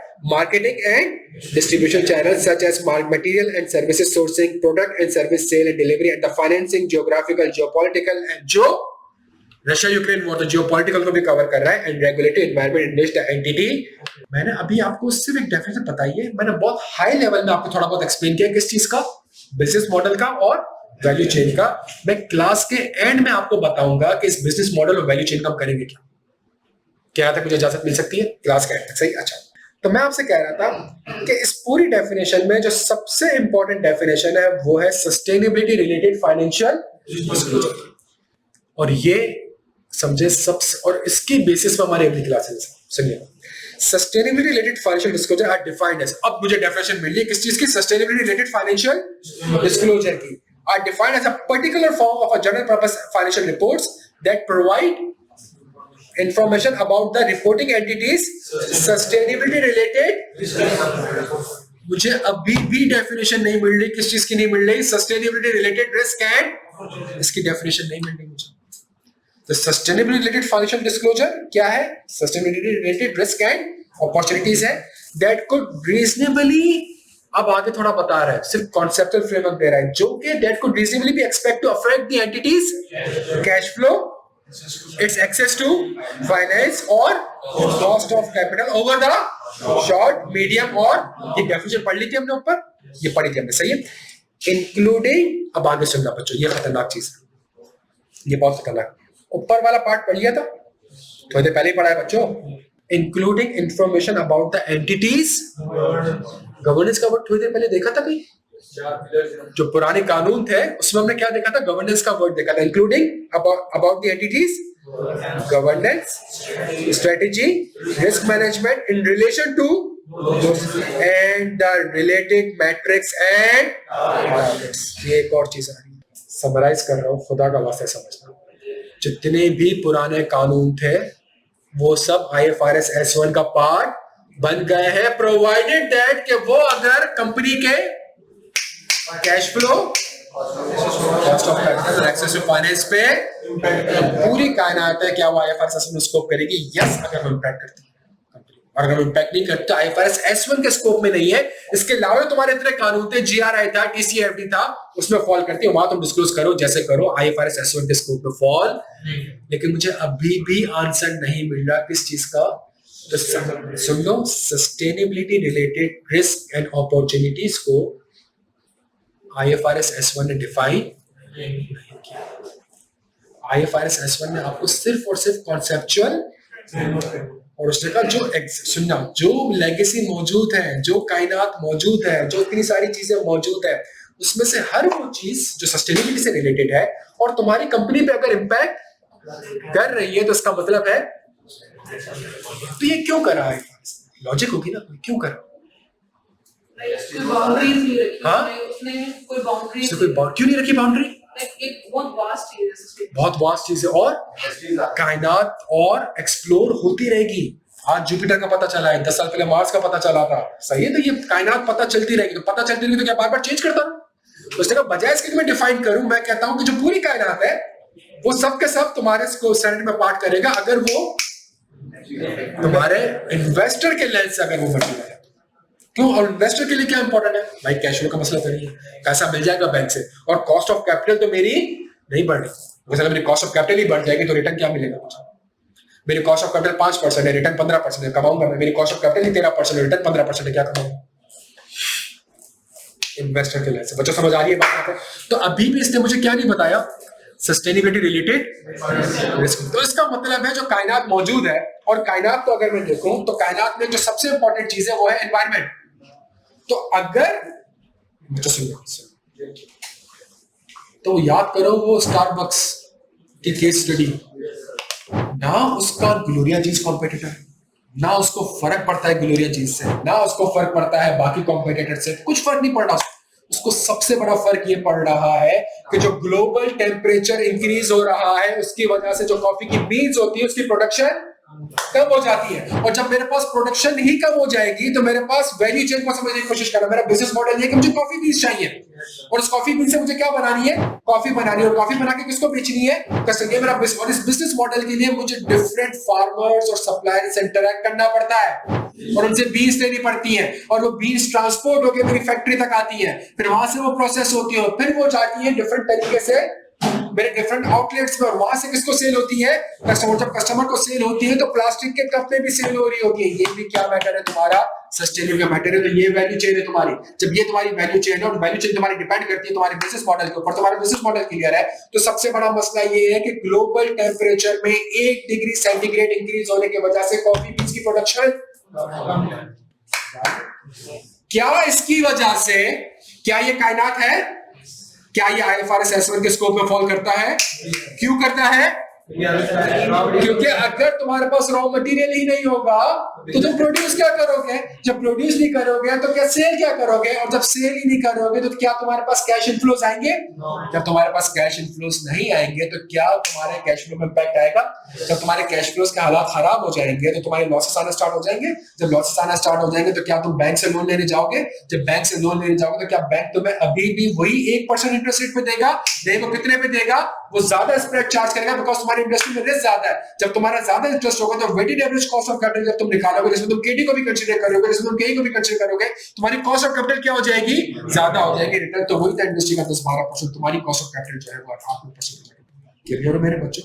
तो हर वो चीज जो कि तुम्हारे कायनात में एग्जिस्ट करती है, कायनात में जो कुछ एग्जिस्ट करती है, अगर उसकी वजह तुम्हारे कंपनी में इंपैक्ट आ रहा है तो उसको तुमने, पुरानी जो कंपनी बंद हो गई, तबाह हो गई, कौमें जो तबाह हो गई, वो क्यों तबाह हो गई? वो इसलिए तबाह हो गई बिकॉज कोई डिस्क्लोजर ऐसा नहीं था जो बता सके इन्वेस्टर को कि भाई ये इंपैक्ट है, ये कोई था ही डिस्क्लोजर। अब जो IFRS S1 आया उसने सारी की सारी चीजों को क्या कर दिया, उसने कहा कि जी बच्चा उससे। अच्छा जी, अब सुनना, मुझे एग्जाम्पल क्लियर है जो मैंने आपके सामने रखी। तो इसका मतलब है वॉक्सवैगन जो एक पूरी वो नेटफ्लिक्स का कौन सा सीरीज था, डैडी माइंड।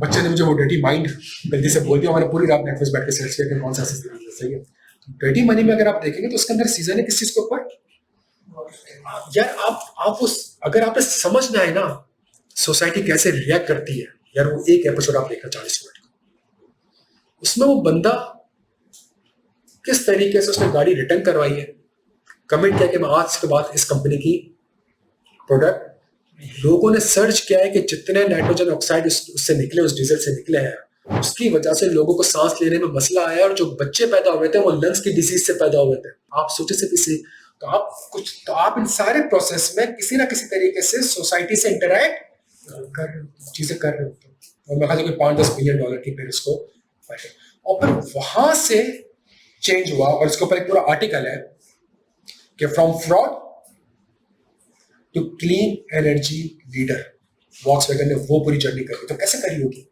कैसे करी होगी, थोड़ा सा मैं हिंट देता हूं कैसे करी होगी। फ्रॉडिया टू क्लीन एनर्जी पिछले 8, 10, 15, 20 साल कैसे बना है, किसने सोचा होगा इलेक्ट्रिकल व्हीकल? हाँ, तो इन्वेस्टर किसको पकड़ता है, इन्वेस्टर किसको अपॉइंट करता है? इन्वेस्टर मैनेजमेंट को अपॉइंट करता है, डायरेक्ट इन्वेस्टर ऑडिटर को अपॉइंट, ऑडिटर बैठ के वो डीजल चेक करेगा। हाँ, इसको अपॉइंट करता है इन्वेस्टर, इन्वेस्टर सीईओ को अपॉइंट करता है, बोर्ड ऑफ डायरेक्टर्स को अपॉइंट किया। यार भाई इलेक्शन होंगे, एजीएम कॉल कराए, एजीएम पे शेयरहोल्डर वोट देंगे, शेयरहोल्डर किसको इलेक्ट करेंगे, शेयरहोल्डर कौन होते हैं भाई? अच्छा यार, तो सिंपल सी चीज है यार, देखो इसको, और जो ये वॉक्स वैगन की मैंने एग्जांपल दी है इसको समझो, कैसे एक कंपनी जो ऑलमोस्ट बैंक करप्ट होने वाली थी, इन 4 चीजों की वजह से वो सस्टेनेबिलिटी की चैंपियन बन गई है। पहली चीज गवर्नेंस, दूसरी चीज, तीसरी चीज, चौथी चीज IFRS S1 कहता है ये 4 पिलर्स है। ये वर्ड हम लोग देखे थे कहीं? मैंने पढ़ाई नहीं है लेकिन मैं पढ़ा थी, पुराने कानून थे, पुरानी किताबें थी, वहां से उठा के यहाँ पे कॉपी कर। 4 चीजें, गवर्नेंस, स्ट्रेटेजी। मैं नहीं पढ़ाऊंगा, मैं क्लास में आज नहीं पढ़ाऊंगा, ना मैंने आपको वैल्यू चेन पढ़ाया है, ना मैंने आपको बिजनेस मॉडल पढ़ाया है, ना मैंने आपको प्राइमरी यूजर पढ़ाया है, ना मैंने IS1 मैंने सिर्फ हाई लेवल इंटरैक्टिव डिस्कशन करी ताकि क्लास के एंड में समझ में आ जाए कि हम लेके कैसे चलेंगे। सही है? क्या चीजें 4? Governance, strategy, risk management and. तो सस्टेनेबिलिटी से रिलेटेड जो रिस्क एंड अपॉर्चुनिटीज है उससे रिलेटेड आपने 4 चीजें डिस्कस करनी। पहली गवर्नेंस, क्या मतलब? बोर्ड कमेटी, भाई ऑडिट कमेटी होती है, HR कमेटी होती है, अब एक और कमेटी बनेगी, इसका नाम क्या होगा?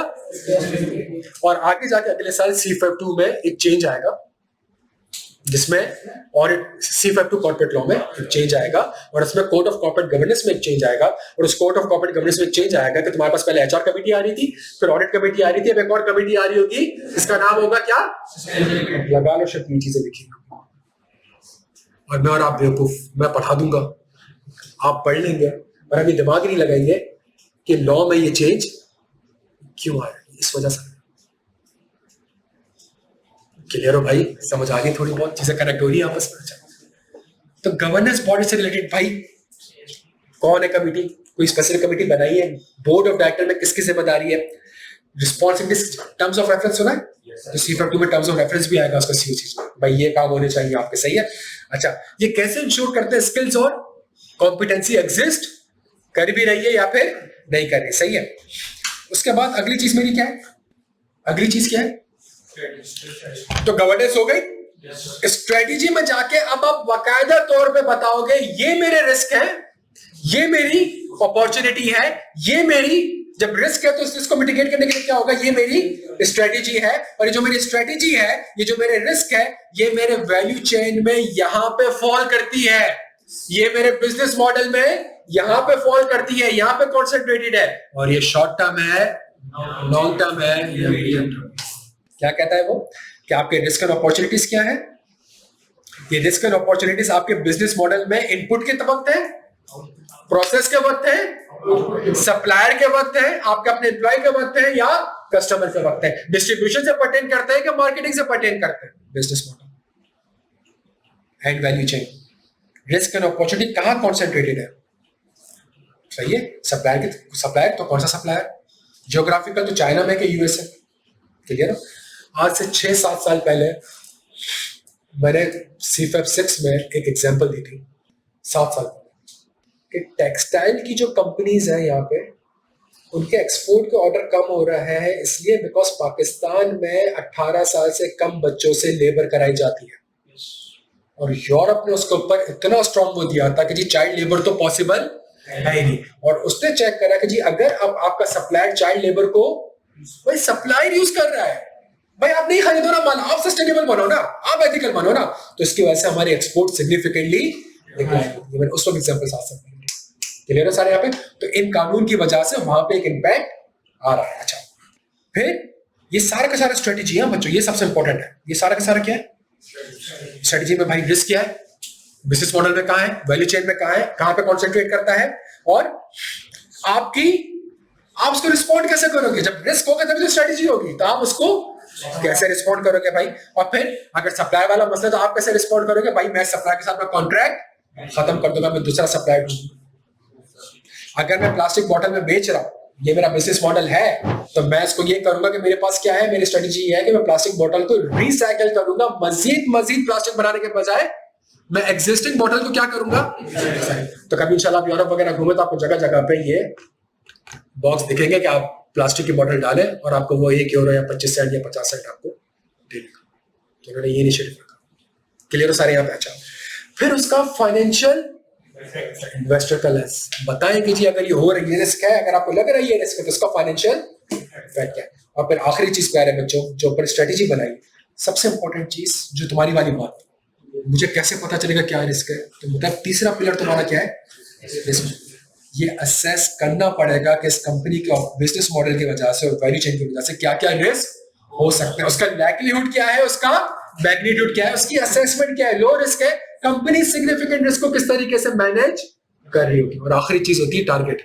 मैं आज इतने कार्बन डाइऑक्साइड ओमिट कर रहा हूं, सही है, तो अगले साल का टारगेट है कि उसको इतने परसेंट से कम कर दो, उसके अगले साल का टारगेट है कि उसको इतने परसेंट से, तो एक मैट्रिक्स ऑफ टारगेट। मैं डबलिन में जब अक्सर ट्रेनिंग लेने के लिए पेरिस वगैरह जाता हूँ या फिर ट्रेनिंग देने के लिए पेरिस जा रहा होता हूँ, या कभी हमारी कॉर्पोरेट की मीटिंग्स वगैरह होती है, ग्रुप की मीटिंग्स होती है, तो स्टार्टिंग में जब मैं जाता था तो वो कहते जी आप टिकट कराएं, हम आपको रिवर्स कर देंगे। सुनना ही है मेरी बात। अब क्या हो रहा है, अब वो कहते हैं कि जी अब आप टिकट नहीं बुक करा सकते, अब डेलॉयट का एक सॉफ्टवेयर है, उसमें स्पेसिफिक एयरलाइंस आ रही है, उन्हीं एयरलाइन से आप, और उसकी टिकट में जब हम लोग करवाते हैं तो उसमें जमीन आसमान का फर्क, उसकी प्राइसेस ज्यादा है, बट द पॉइंट इज कि आप ऐसे सप्लायर को क्यों टिकट ले रहे हैं जिसके जो किसके कार्बन फुटप्रिंट्स, समझे, तो कंपनीज इस तरीके से काम कर, हालांकि डेलॉयट कोई कार्बन डाइऑक्साइड नहीं करती, लेकिन रसोई में आगे जाके पढ़ेंगे स्कोप 1, स्कोप 2, स्कोप 3 में, सही है। अच्छा, और फिर आखिरी चीज प्यारे बच्चों मेरी क्या हो गई, मैट्रिक्स। तो ये governance, strategy, risk management, matrix, ये 4 पिलर समझ आते हैं। इसके बाद अगर आपसे कोई कहे सस्टेनेबिलिटी रिलेटेड फाइनेंशियल इंफॉर्मेशन क्या है, sustainability related risk and opportunities, sustainability related risk and opportunities क्या है पता नहीं, लेकिन हर वो चीज जो पर्टेन करती है, कायनात से पर्टेन करती है, और अगर उसकी वजह से आपके फाइनेंशियल स्टेटमेंट में इम्पैक्ट आ रहा है तो वो सस्टेनेबिलिटी रिलेटेड रिस्क, और वो मटेरियल है तो वो सस्टेनेबिलिटी रिलेटेड रिस्क है। अच्छा, तो अगर वो चीज है तो उसको डिस्क्लोज कैसे करना है, 4 स्टेप से, पहली चीज, दूसरी चीज स्ट्रेटेजी, तीसरी चीज रिस्क मैनेजमेंट, चौथी चीज, जो 4 लाइन आपको दिख रही है ये अकाउंटिंग की, इसमें आपको लॉ भी दिखेगा, इसमें आपको रिस्क मैनेजमेंट में ऑडिट भी दिखेगा, इसमें आपको स्ट्रेटेजी में एसपीएम भी दिखेगा। IFRS S1 is about the disclosure, तो सुनना मेरी बात को, चीजों करेक्ट, इट्स अबाउट दी, इसमें आपने सोचना है कि जी गवर्नेंस क्या होगी, रिस्क मैनेजमेंट क्या होगी, स्ट्रेटेजी क्या होगी। तो जब ये चीजें डिस्क्लोज होंगी तो इसी के ऊपर आपका रिमेनिंग 50% सिलेबस आ गया, ऑडिट, एश्योरेंस, जिसमें आप डिस्क्लोजर्स के ऊपर क्या करोगे, और आपकी बाइबल क्या होगी, IFRS S1। रिपोर्ट किसके हिसाब से दोगे, ऑडिट स्टैंडर्ड के हिसाब से, बाइबल क्या होगी आपकी। हम कभी भी ये नहीं लिखते कि अकाउंटिंग, हम नॉर्मल हम लिखते हैं prepared, accounting prepared in accordance. तो क्या ये स्टेटमेंट, क्या ये डिस्क्लोजर प्रिपेयर्ड है। एक अच्छी चीज समझा दो, डिस्क्लोजर क्लियर है, पहली चीज गवर्नेंस, दूसरी चीज, तीसरी चीज, चौथी चीज।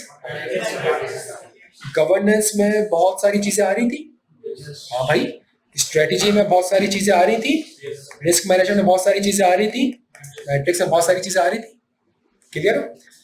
इतनी सारी चीजों में स्ट्रेटेजी में एक जगह लिखा हुआ था क्या, बस ये अकाउंटिंग है भाई, समझ आती है भाई। मैक्सिमम अकाउंटिंग क्या होगी, ये फाइनेंशियल फैक्टर।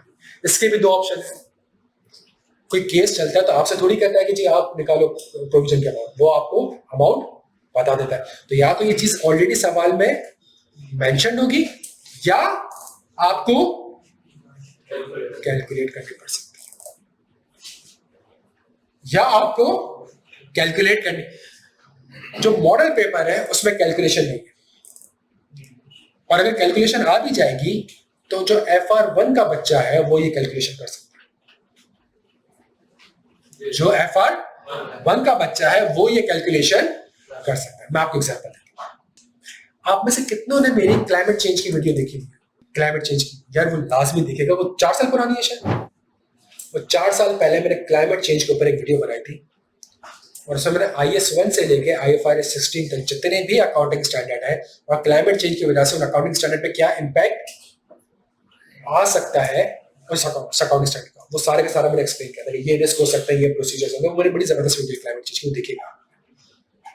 तो इसका मतलब है कि अगर आपका एक एसेट है जिसकी लाइफ 50 साल है और क्लाइमेट चेंज की वजह से एक लॉ आता है और वो आपसे, तो आप उसको डेफिनेशन कितने पे कर रहे होंगे अभी?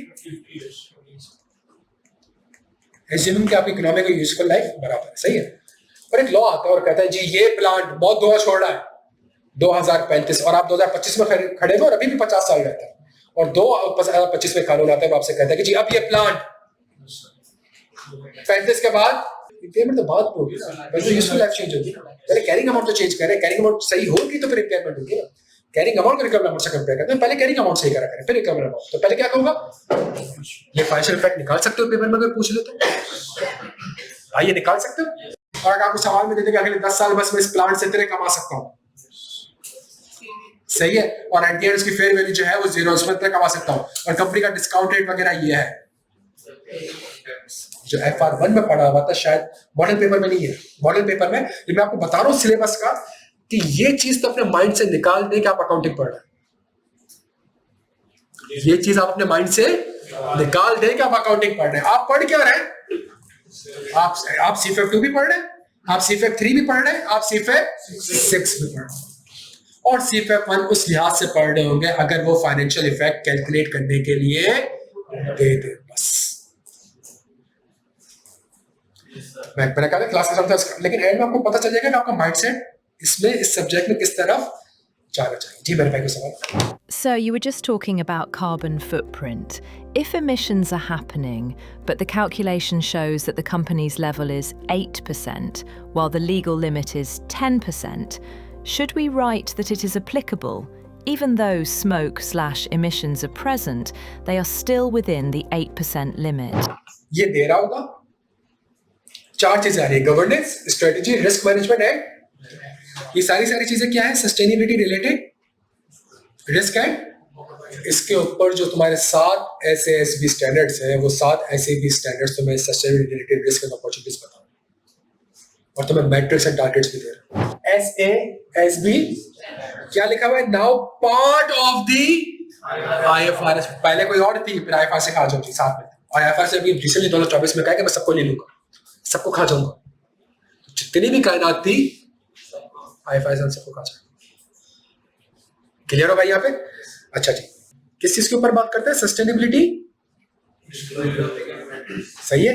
ग्रीन हाउस गैस एमिशन, एक इंडस्ट्री की डिस्क्रिप्शन बताएगा आपको, which is the business model, which is the value chain. हाँ भाई, फिर डिस्क्लोजर टॉपिक्स बताएगा जिसमें वो क्या बताएगा? स्पेसिफिक सस्टेनेबिलिटी रिलेटेड रिस्क, और टेंशन ना लें, पूरी किताब है, 7 स्टैंडर्ड हमारे पास, सही है। अच्छा, फिर किस चीज के ऊपर बात कर रहे हैं? तो वो जो तुम्हारे 4 पिलर्स है उसमें से कुछ पिलर्स को कवर कौन कर रहा है? तुम्हारा SASB गवर्नेंस को कवर नहीं कर रहा, स्ट्रेटजी को इतना डिटेल में कवर नहीं कर रहा, रिस्क मैनेजमेंट को इतना डिटेल में कवर लेट से, लेकिन क्या बता रहा है कि जी ये पॉसिबल सस्टेनेबिलिटी रिलेटेड रिस्क। तो ये किस कंपनी की बात कर रहे हैं? यूटिलिटी कंपनी की बात कर रहे हैं। किस कंपनी की बात कर रहे हैं भाई? इलेक्ट्रिक। मुझे पाकिस्तान की एग्जांपल दे दोगे जल्दी से? के इलेक्ट्रिक की एग्जांपल ले लें। के इलेक्ट्रिक का बिजनेस मॉडल क्या है? जो अगले 15 मिनट बड़े इंपॉर्टेंट है यार, आ जाओ देखो के, और बड़ा इंटरेस्टिंग सब्जेक्ट है यार, नई फील्ड है। देखो के इलेक्ट्रिक का बिजनेस मॉडल क्या है? इनपुट, प्रोसेसिंग, ये क्या लिखा है मैंने? Business model. इनपुट क्या आती है इसके पास? एनर्जी। अच्छा, इनपुट इसके पास 2 होती है। अब मैं क्या लिख रहा हूँ? वाटर, गैस, पानी आता है और गैस आता है। फिर प्रोसेसिंग के लिए कोई प्लांट लगा हुआ होगा, ऐसा ही है। और फिर आउटपुट किसको होती है? कस्टमर्स को। लेकिन किसके थ्रू होती है? ग्रिड्स के थ्रू होती है। ट्रांसमिशन लाइन, डिस्ट्रीब्यूशन लाइन किसको जाती है? ये।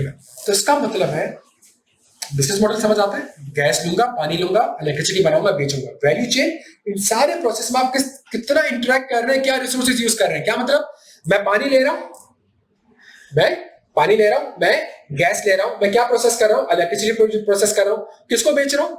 कस्टमर्स को बेच रहा हूं। सही, कस्टमर को कैसे बेच रहा हूं? ट्रांसमिशन लाइंस के थ्रू। और क्या क्लाइमेट चेंज, अच्छा सुनना बच्चों प्लीज, बड़ी ही इंपॉर्टेंट डिस्कशन।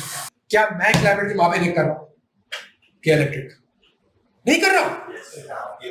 क्या इलेक्ट्रिक कर रहा है भाई? जवाब दे, क्या क्या इलेक्ट्रिक कर रहा है? हाँ कर रहा है। कैसे कर रहा है? ये प्लांट है धुआं छोड़ता होगा, जो प्लांट है ये धुआं छोड़ता होगा, इसका मतलब मैं क्लाइमेट को इम्पैक्ट। और क्या उसकी वजह से मेरे ऊपर कोई रिपरकशन आ सकती है? बच्चों आ सकती है? क्या ये आईएफआरएस असेसमेंट के स्कोप को फॉलो करेगा? क्या क्लाइमेट मुझे इम्पैक्ट कर रहा है? कैसे? बारिश हुई, ट्रांसमिशन लाइन नहीं गई, आपने इलेक्ट्रिसिटी प्रोवाइड ही नहीं करी, या बारिश हो रही है, जब मुल्कों में लाइट नहीं है लेकिन खंभों में लाइट है और बच्चे मर रहे हैं, लोग मर रहे हैं, क्या इसकी सुनना एक टेम्परेचर इंक्रीज होने की वजह से क्या डिमांड और सप्लाई में इम्पैक्ट आएगा? तो मेरी अपॉर्चुनिटी भी है, तो मेरी भाई अब सिर्फ ये थोड़ी देखना है कि मुल्क की इकोनॉमी कहाँ जाएगी, मुल्क की पॉपुलेशन कहाँ जाएगी, अब तो ये भी देखना है कि टेम्परेचर बढ़ेगा कि नहीं बढ़ेगा। अगर 1 डिग्री सेंटीग्रेड में टेम्परेचर बढ़ेगा तो इलेक्ट्रिसिटी की यूटिलाइज ज्यादा होगी, बिकॉज़ गर्म शहर, ठंडा शहर थोड़ी है, ठंड क्या नाम की ठंड, खरीदार को जाए गए पैसे, फायदा नहीं आ रहा। सही है, समझ, उसका मतलब है मेरे लिए रिस्क भी है, अच्छा मेरी बात 15 मिनट मिल सकते हैं ना मुझे यार, तो 15 मिनट केस स्टडी पढ़ते हैं, उसके बाद 15 मिनट बाद सारी चीजें समराइज क्या करेंगे, फ्यूचर रोड मैप क्या है, और फिर कंक्लूड करेंगे। ये जो पानी आता है ये नॉर्मल वाटर है, ये नॉर्मल वाटर है। ये जो गैस आती है किसके पास से आती है? एसएचजीसी से आती है। ये जो इनपुट है, ये जो वाटर है, ये वाटर एक बॉयलर में पड़ा हुआ है। उस वाटर को गर्म करने के लिए मुझे क्या चाहिए? गैस। तो गैस नीचे होगी, वो उस पानी को क्या करेगी? बॉयल। जब पानी को बॉयल करेगी तो क्या प्रोड्यूस होगा? स्टीम प्रोड्यूस होगा, और जब स्टीम प्रोड्यूस होगा तो अंदर जो टरबाइन लगे हुए, जनरेटर लगे हुए, वो क्या प्रोड्यूस करेंगे? इलेक्ट्रिसिटी। जब और वो किस डिग्री से? वो 600 डिग्री सेल्सियस पे जाएगा। हमारा आज का टेम्परेचर 24 डिग्री सेल्सियस है, वो कहां तक जाएगा? 600। तो इसका मतलब है वो जो पानी है, जो साफ पानी था, उसको तो आपने कर दिया ना, गर्म कर दिया आपने उसको, सही है, 600 डिग्री पे। अब उस पानी को क्या करना पड़ेगा? ठंडा करना पड़ेगा। जब पानी ठंडा करना पड़ेगा तो इसका प्लांट कहां लगा हुआ है? क्या इलेक्ट्रिक का प्लांट कहां लगा हुआ है? समझ आते हैं बिन कासिम में क्यों लगा हुआ है? क्यों लगा हुआ है? तो समंदर से सारा सॉल्ट वाटर आता है और वो ठंडा होता है पानी, सही है। वो ठंडा होता है, जब एक चीज ठंडी है, गर्म है, तो ऑटोमेटिकली जो ठंडी चीज होगी वो गर्म एनर्जी को थोड़ा सा, तो इसके थ्रू उसका टेम्परेचर क्या होता है? लेकिन सॉल्ट वाटर में क्या कर रहे हैं? उसको समंदर में वापस से फेंक रहे हैं, उसको 600 डिग्री गर्म पानी अगर आप समुद्र में फेंकेंगे तो क्या ये फिश के लिए हार्मफुल है?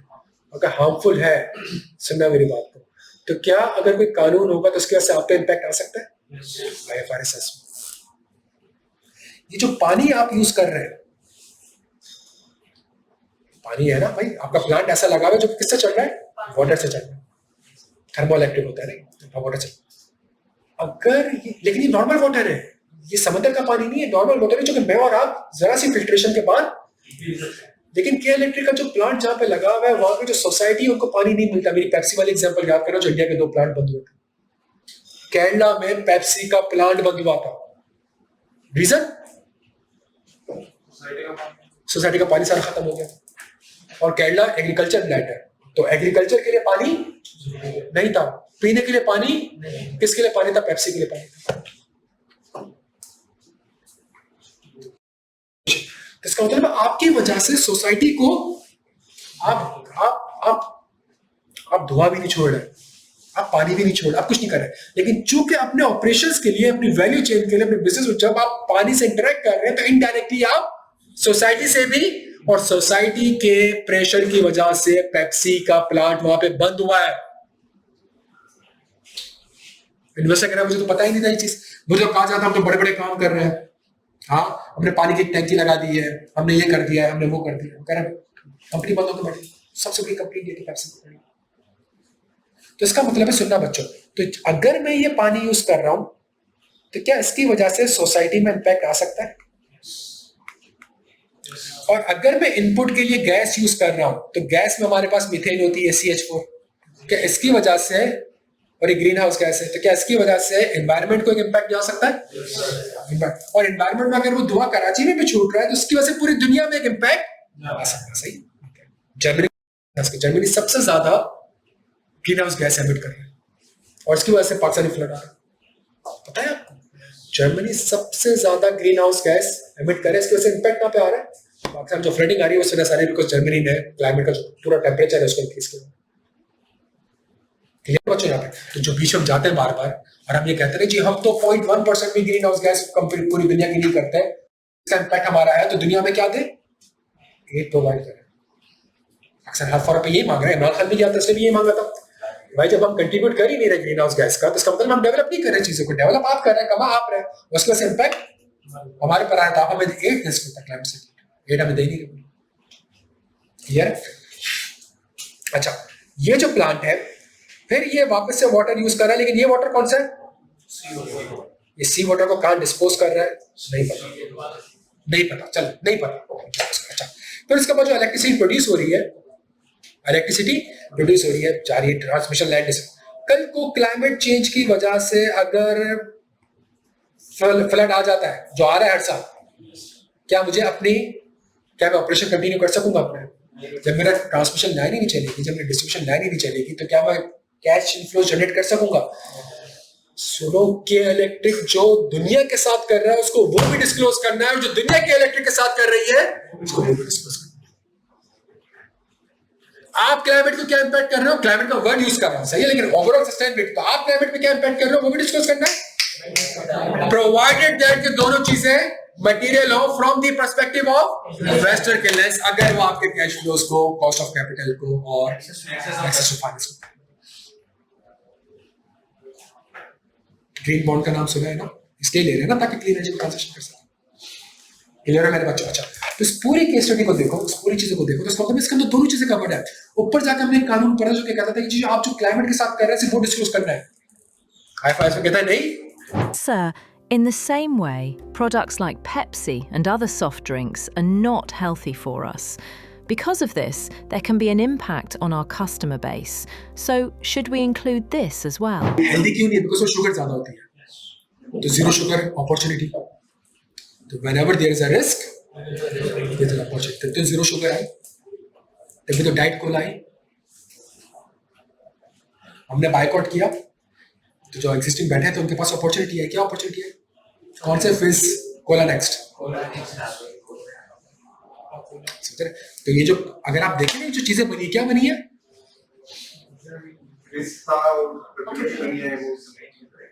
आप चैंपियंस लीग देखते हैं तो उसको कौन करता है? वो स्पॉन्सर एक विस्की कंपनी है ना, पेप्सी लेज वाली नहीं, जो एक विस्की कंपनी है जो शराब बनाती है, सही है, वो करती है। लेकिन वो प्रमोट भी कर रही है, लेकिन वो क्या कहती है? Drink responsibly. तो ये लाइन क्यों लिख रही है? वो बता रही है भाई देखा हम एक चीज बना रहे हैं, पता है नुकसान है, लेकिन आपको हम ये भी बता रहे हैं। तो yes, there is a biasness कि जो चीज उनके फेवर में है वहां पे ऐसे कानून कभी। हाँ, तंबाकू नोशी सेहत के लिए मुजारे तसार ऐसा कुछ आता है।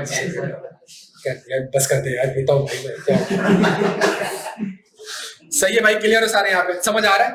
थोड़ा बहुत क्लियर हुआ? तो इसका मतलब है, तो के इलेक्ट्रिक, अगर इस पूरे सिनेरियो में के इलेक्ट्रिक के पास अपॉर्चुनिटी क्या है?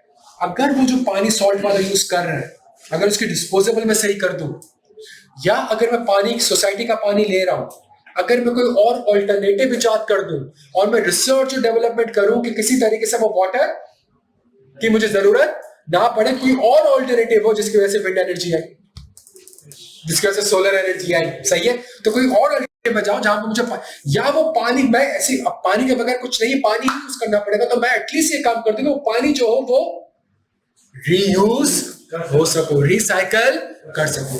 तो आप जाके इलेक्ट्रिक रिपोर्ट देखें, वो पानी का हमने 200 गैलन वाटर यूज कर रहे थे, अब इस साल हमने 150 गैलन वाटर यूज कर रहे हैं। तो सोसाइटी को लगेगा यार ये एक सेव कर रही है चीजों को। क्लियर है सारे यहाँ पे? ये के इलेक्ट्रिक, अब ये पूरी चीज आप देख रहे हैं, ये के इलेक्ट्रिक की 50 पेज की सस्टेनेबिलिटी रिपोर्ट है 2025 की।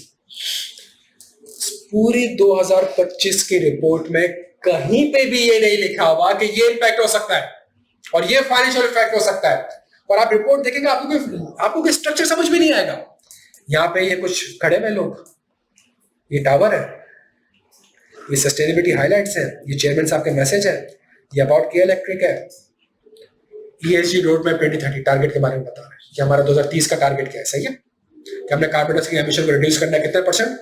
20%। ये इसने लॉन्ग टर्म गोल बताया, मीडियम टर्म गोल बताया मैंने, इसने गवर्नेंस के ऊपर बताया हुआ है, इसने एथिकल प्रैक्टिस के ऊपर बताया हुआ है, इसने कस्टमर सेटिस्फेक्शन के ऊपर बताया हुआ है, इसने स्टेक होल्डर जिसने मटेरियल एनालिसिस किया हुआ है, इसने क्लाइमेट चेंज के ऊपर। लेकिन क्लाइमेट चेंज के ऊपर ये नहीं बता रहा कि इसकी वजह से के इलेक्ट्रिक के फाइनेंशियल स्टेटमेंट में क्या इंपैक्ट आ सकता है। तस्वीर अच्छी है, सब कुछ है। इन्वेस्टरों को फायदा नहीं होगा। यस, अब देखिए इन्वेस्टर, अब ये लाइन पढ़ा, इन फाइनेंशियल ईयर 2025 के achieved a reduction of over 3 lakh metric ton of carbon dioxide gas in GHG emission compared to the. अब आपको क्या लगेगा यार, शेयर्स खरीद लो उसके, और बाद में पता चला कि जी जो एमिट कर रहा है या जो क्लाइमेट के ऊपर इंपैक्ट आ सकता है वो तो कहीं डिस्क्लोज नहीं। तो पहले ये हो रहा था तो अगले साल कंपनी बंद हो रही थी, ये होता तो अगले साल कंपनी क्या हो रही होती थी, बंद हो रही होती थी।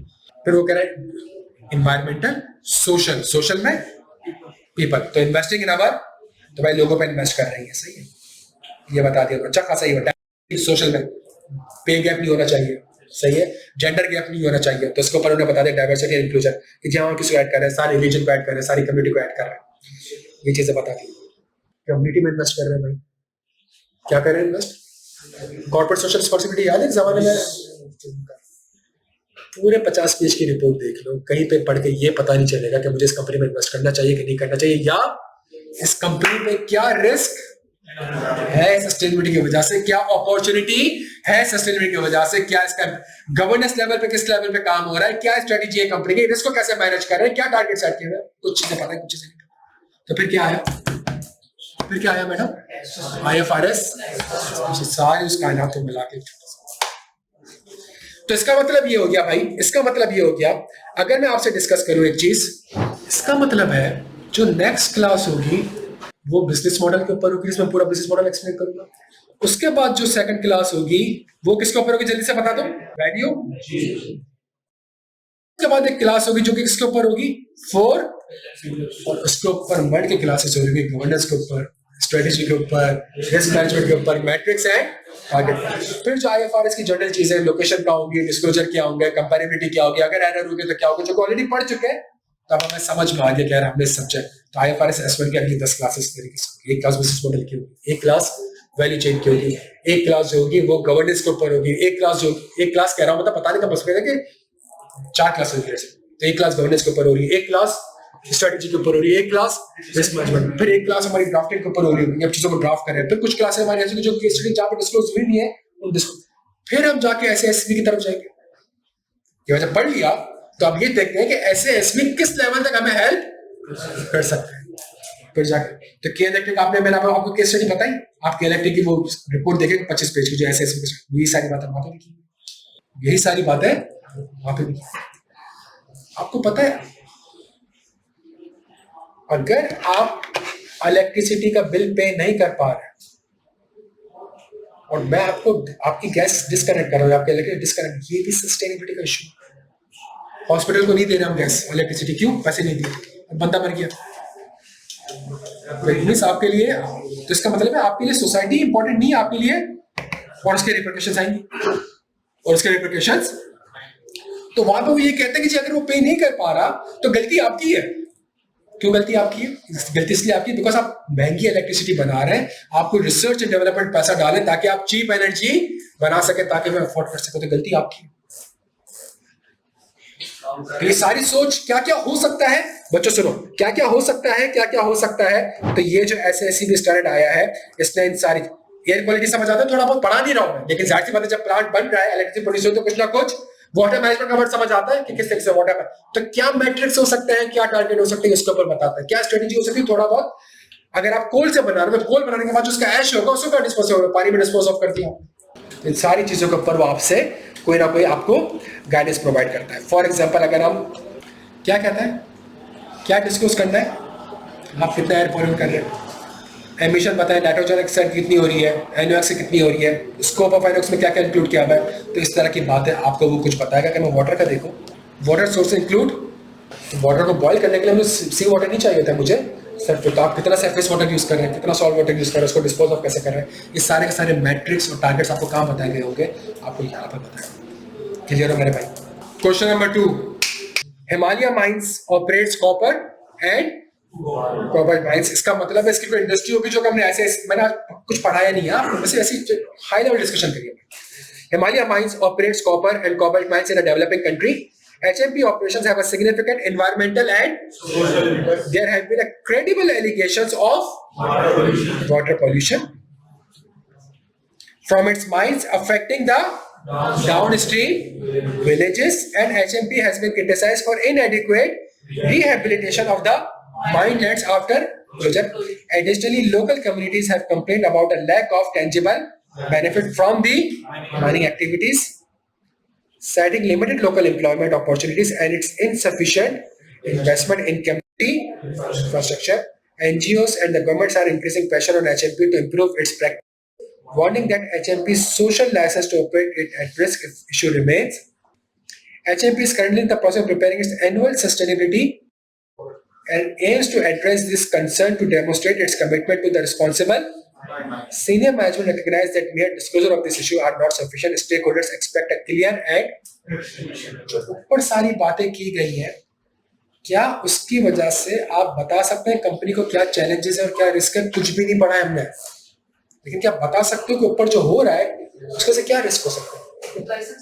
लाइसेंस कैंसिल हो सकता है और रेपुटेशन, और जो पॉल्यूशन आप कर रहे हो तो कोई ना कोई क्लेम, क्या आपकी सेल्स कम हो सकती है? यस, आपकी सेल्स भी कम हो सकती है। तो क्या ये IFRS S1 में लिखा हुआ है? नहीं। सुन लो भाई, ये क्या IFRS S1 में लिखा हुआ है? नहीं लिखा। दिस इज सिंपली सिर्फ ऐसे, अगर आपने पढ़ा हो तो 315 पढ़ने के बाद आप कोई एक ऑडिट रिस्क 315 नहीं पता था, पेपर में 20 पूछता है। समझ आ रही है बच्चों बात यहाँ तक? अच्छा, तो इसका मतलब ये थी। अच्छा, फिर वो कहता है and advice on how HMP should address such, और ये IFRS S1 का सवाल है, ये अकाउंटिंग का सवाल है, और आंसर क्या लिख रहे हैं? रिस्क। आंसर क्या लिख रहे हैं? रिस्क।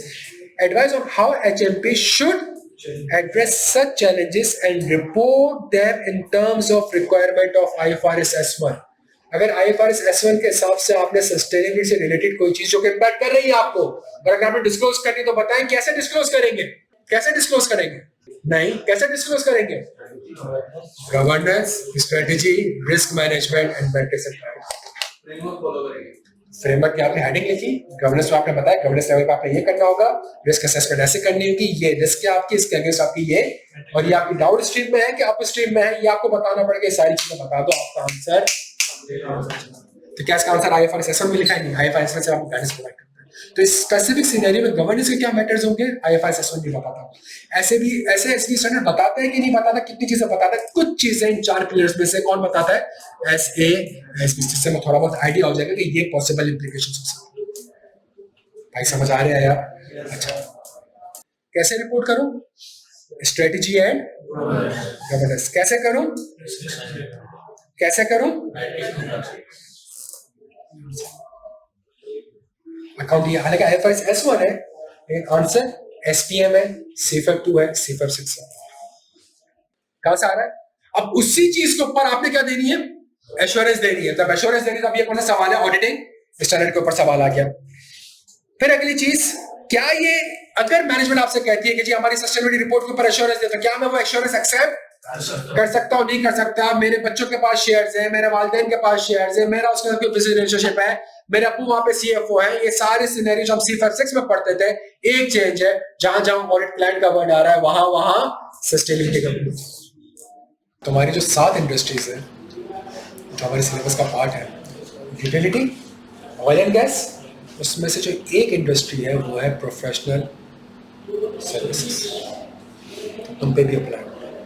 तो अगर तुम प्रोफेशनल सर्विसेज हो और तुम्हें लगता है कि अगर तुम इस कंपनी का ऑडिट करोगे जो कि ये हरकतें कर रही हैं और उनके ऊपर ये एलिगेशंस हैं, तो क्या मुझे क्लाइंट एक्सेप्टेंस करनी चाहिए? द आंसर इज नो, मुझे नहीं करनी चाहिए।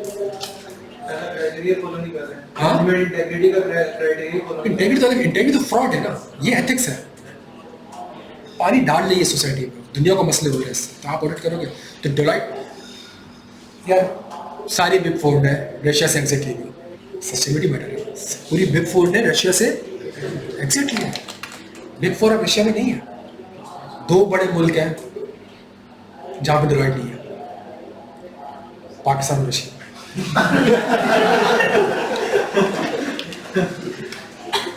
तो रशिया में नहीं करा हो रहा, क्यों करा? बिकॉज वही बात थी कि एक तरफ जब जंगे हो रही हो, दूसरी तरफ डेलॉइट बैठ के या पीडब्ल्यूसी बैठ के ऐश्वर्य से तो वो जंग में कंट्रीब्यूट तो नहीं करा, लेकिन वो कह रहे नहीं यार सोसाइटी इस चीज को एक्सेप्ट नहीं करेगी। सस्टेनेबिलिटी का मसला है ना, एनवायरमेंट का मसला है ना, सोशल का मसला है ना, गवर्नमेंट का मसला है, किसी चीज का मसला नहीं है। लेकिन क्या है कि जी ये चीज ऐसी है कि अगर इससे होगा तो सोसाइटी एक रिएक्शन दे से जिसका से इम्पैक्ट आ सकता है, नहीं। तो आप एक क्लाइंट की बात कर रहे हो भाई, फर्म ने एग्जिट लिए यार, आप एक क्लाइंट सोसाइटीज तो मिक्सड रोल रही है, तो रशिया साइड में भी होंगे। हाँ तो यार डिपेंड करता है ना। कौन राइट साइड को करा है? रशिया का पॉइंट ऑफ व्यू है कि अमेरिका इंटरवीन कर रहा था तो मैंने अटैक किया। यार आप डिपेंड करता है ना कि जी आप यूएसए, यूरोप, रशिया के साइड, यूक्रेन की साइड, सही है। जो फर्म्स हैं इनका 80% रेवेन्यू इन 2 रीजन से आता है। अब उस पे डिसीजन अपने रेवेन्यू बेसिस पर यस, तो इन्वेस्ट देखो, कहां से आ गया? मैं तुम्हें बोलना नहीं चाह रहा लेकिन बोल रहा हूँ, इंसानियत की नज़र से नहीं देख रहा है, इन्वेस्टर की नज़र से देख रहा है।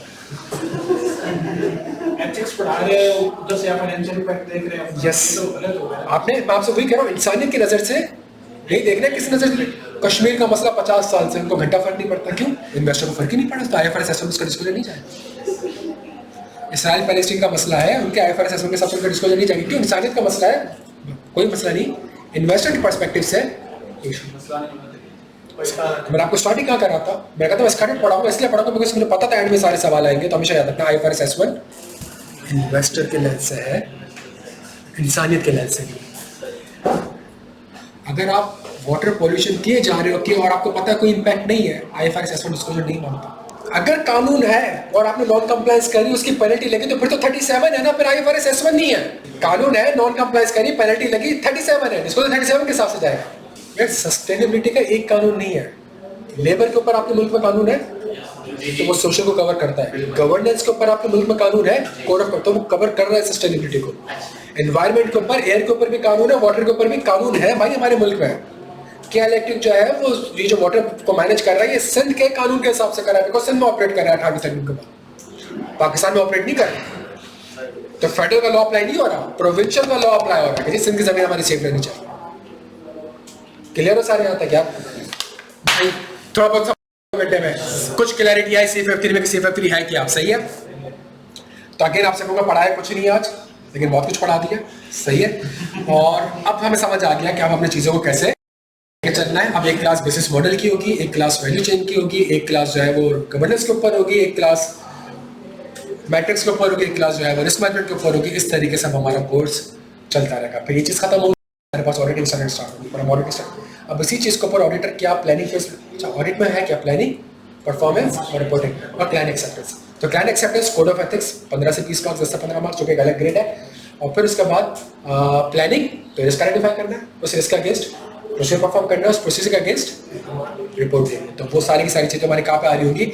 और एक कंप्लीटली फ्रेमवर्क वही है जो आइसा का फ्रेमवर्क है, लेकिन अंदर चीज़ें अलग है वो, क्योंकि IFRS नहीं है ना, IFRS S1 के गवर्नेंस का रिस्क आपने आइडेंटिफाई करना है।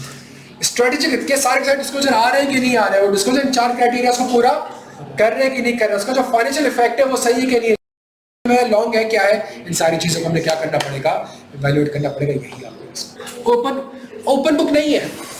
अखलाकियात के तहत ICAP को इसका पेपर ओपन बुक करना चाहिए था, बिकॉज जिसके अंदर CFF6 वाला पोर्शन है, जिसके अंदर कोड ऑफ एथिक्स है, सिर्फ कोड ऑफ एथिक्स की वजह से 100 में से 15 नंबर का पेपर ऐसा है जिसकी वजह से आपको शायद किताब की जरूरत पड़ जाए, और वो क्या है, ऑडिटिंग स्टैंडर्ड में सवाल आएगा रिस्क बताओ, प्रोसीजर्स बताओ, वो चीज़ ऑलरेडी स्टैंडर्ड में नहीं बताई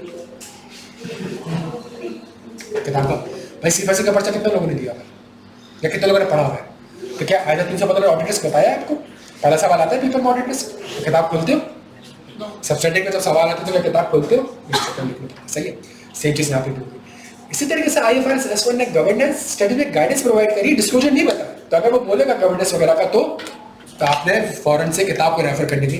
तो 70-80% कोर्स ऐसा है जिसमें आपको किताब रेफर करने की जरूरत है ही नहीं। तो इसलिए फिलहाल ये ओपन बुक नहीं है, लेकिन अगर हो जाए नहीं हो जाए मसला नहीं है। लॉजिकली पढ़ेंगे, लिंक करके पढ़ेंगे, स्ट्रक्चर में पढ़ेंगे तो आपको। So, sir, will you cover the audit portion as well? Because there will be many students who have not studied CFAP 6. तुम पढ़ोगे ना? टेंशन नहीं यार, टेंशन ना लो। जो आपके पास ऐसे SK स्टैंडर्ड है, इसके ऊपर 1 पेजर 2 पेजर 3 पेजर के नोट्स होते हैं। IFRS S1 जो मैंने आपको नोट्स दिखाया, इस तरह के नोट्स में आपको, लेकिन टोटल अगर आप चीज़ देखें तो इसमें कुछ मतलब इसमें आप यूँ समझें कि IFRS S1 है, तो स्टैंडर्ड तो है 50 पेज का, मैं उसको 5-6 पेज 8 पेज में एक स्ट्रक्चर्ड वे में आपको लाके कोशिश करूँगा। नोट का एक पार्ट हो गया। नोट्स का दूसरा पार्ट ये होगा कि डिफरेंट कंपनीज में डिफरेंट जगह पे क्या possible sustainability risk and opportunity हो सकती है उसके गवर्नेंस है, तो वो हैंड आउट समझ लें, वो आपको दूंगा। तो ये ओवर द टाइम होगा। आप मुझसे कहोगे कि कल किताब मिल रही है, कल किताब नहीं मिल रही, और तुझे कसम अगर 1 बजे तक किताब का नाम पूछ, सही है। तो IFRS S1 जो आपके पास की चीज़ें हैं वो, उसके अलावा जो बियॉन्ड है, जो असल चीज़ होगी, जो केस स्टडीज वगैरह पढ़ रहे होंगे, चीज़ों को पढ़ रहे होंगे। अब ऐसे इसके स्टैंडर्ड इसके क्या नोट्स बना जो ऑलरेडी नोट्स ही है, वो पूरी गाइडेंस से नोट। लेकिन मैं तुम्हारे लिए बेस्ट काम क्या कर सकता हूँ, जो मैं CFAP 2 में भी करता हूँ कि मैं 1 पेज और 2 पेज तुमको बना के दे दूँगा, ताकि अगर ओपन बुक नहीं हुआ अटेम्प्ट से पहले तो एटलीस्ट तुम्हें पता हो कि हाँ यार ये स्टैंडर्ड हमसे इन चीज़ों के ऊपर क्लियर है। इसी तरीके से जो ऑडिट वाला पार्ट है उसमें तुम्हारा हैंड आउट क्या होगा, उसमें तुम्हारा हैंड आउट ये होगा कि भाई जो स्टैंडर्ड है उसका 1 पेज और 2 पेज प्लस क्या क्या पॉसिबल रिस्क हो सकते हैं, बिकॉज S1 पढ़ लिया है, क्या क्या पॉसिबल इवैल्यूएशन हो सकती है, क्या क्या पॉसिबल प्रोसीजर्स हो, तो वो तुम्हारा हैंड आउट है क्लियर हो। तो इस तरीके से हमारी चीज़ें बनी। और अगर अब तुम स्ट्रक्चर समझो तो मुझे खुद बताओ, तो ये कोर्स स्ट्रक्चर क्लियर है, लॉजिक क्लियर है, 40 से 50 घंटे का course. Sir, will the entire paper be case study based? Or will it be more rote learning based? Theory तब पूछेगा जब कोई चीज़ लिखी हुई हो, तो कोई चीज़ लिखी भी नहीं है। मतलब अगर रिस्क लिखा हुआ हो, 10 रिस्क लिखे तो लोग समझ आते हैं कि तुमसे 10 रिस्क, जब 10 रिस्क लिखे भी नहीं है तो कहाँ से पूछेगा। क्लियर है मेरे भाई। पूरा कोर्स अगर देख लो, मॉडल पेपर देख लो, पूरा पेपर है ड्राफ्टिंग, और ये इसकी जो ड्राफ्टिंग है ये एडवांस ऑडिट MSML से ज़्यादा खत्म है। इसकी जो ड्राफ्टिंग है वो ज़्यादा खत्म है। नहीं, मैं कोर्स भी टाइम पे कंप्लीट नहीं कराऊंगा, पहली क्लास के बाद दूसरी क्लास भी नहीं दूंगा। मैं ज़ाहिर सी बात है हाँ ही बोलूँगा ना यार, मैं जो ड्राफ्टिंग कराऊंगा ना मार्केट में कोई ऐसा नहीं बोलूँगा ना यार। ज़ाहिर सी पढ़ाने बैठा हुआ हूँ, संडे वाले दिन तेरे साथ क्लास ले रहा हूँ यार, छुट्टियाँ मनाने पाकिस्तान आया हूँ, क्लासेस ले रहा हूँ, तो कुछ करूँगा ना यार। ये अपॉर्चुनिटी आपके पास होगी, लेकिन मैं चेक नहीं करूँगा, टीए चेक करूँगा, लेकिन गाइडेंस मैं प्रोवाइड करूँगा। डेलॉयट ने 150 बंदा हायर किया सस्टेनेबिलिटी के ऊपर। ट्रम्प आया, ट्रम्प ने कहा पेरिस से, पेरिस एग्रीमेंट से पीछे हटता है, तो एड तो सारी ये प्रोवाइड कर रहा था ना, ये तो उनके पैसे को छलते हैं ना बस कि यार एथिक्स ऐसे होनी चाहिए, ऐसे होनी चाहिए। तो वो बंदे फिर ग्रेजुअली क्या हो गए, कम हो गए, कुछ को फायर कर दिया, कुछ को ऑडिट में भेज दिया वापस, फिर अगले साल ये चीज़ वापस आ जाएगी, ये चीज़ वापस आएगी क्लाइमेट के ऊपर। तो ये तो पूरी अलग फील्ड है यार, मतलब ऑडिट इस तरह का अलग फील्ड है, अकॉर्डिंग ये कंप्लीटली मार्केट में कुछ सस्टेनेबिलिटी की डेफिनेशन नहीं है मार्केट में यार।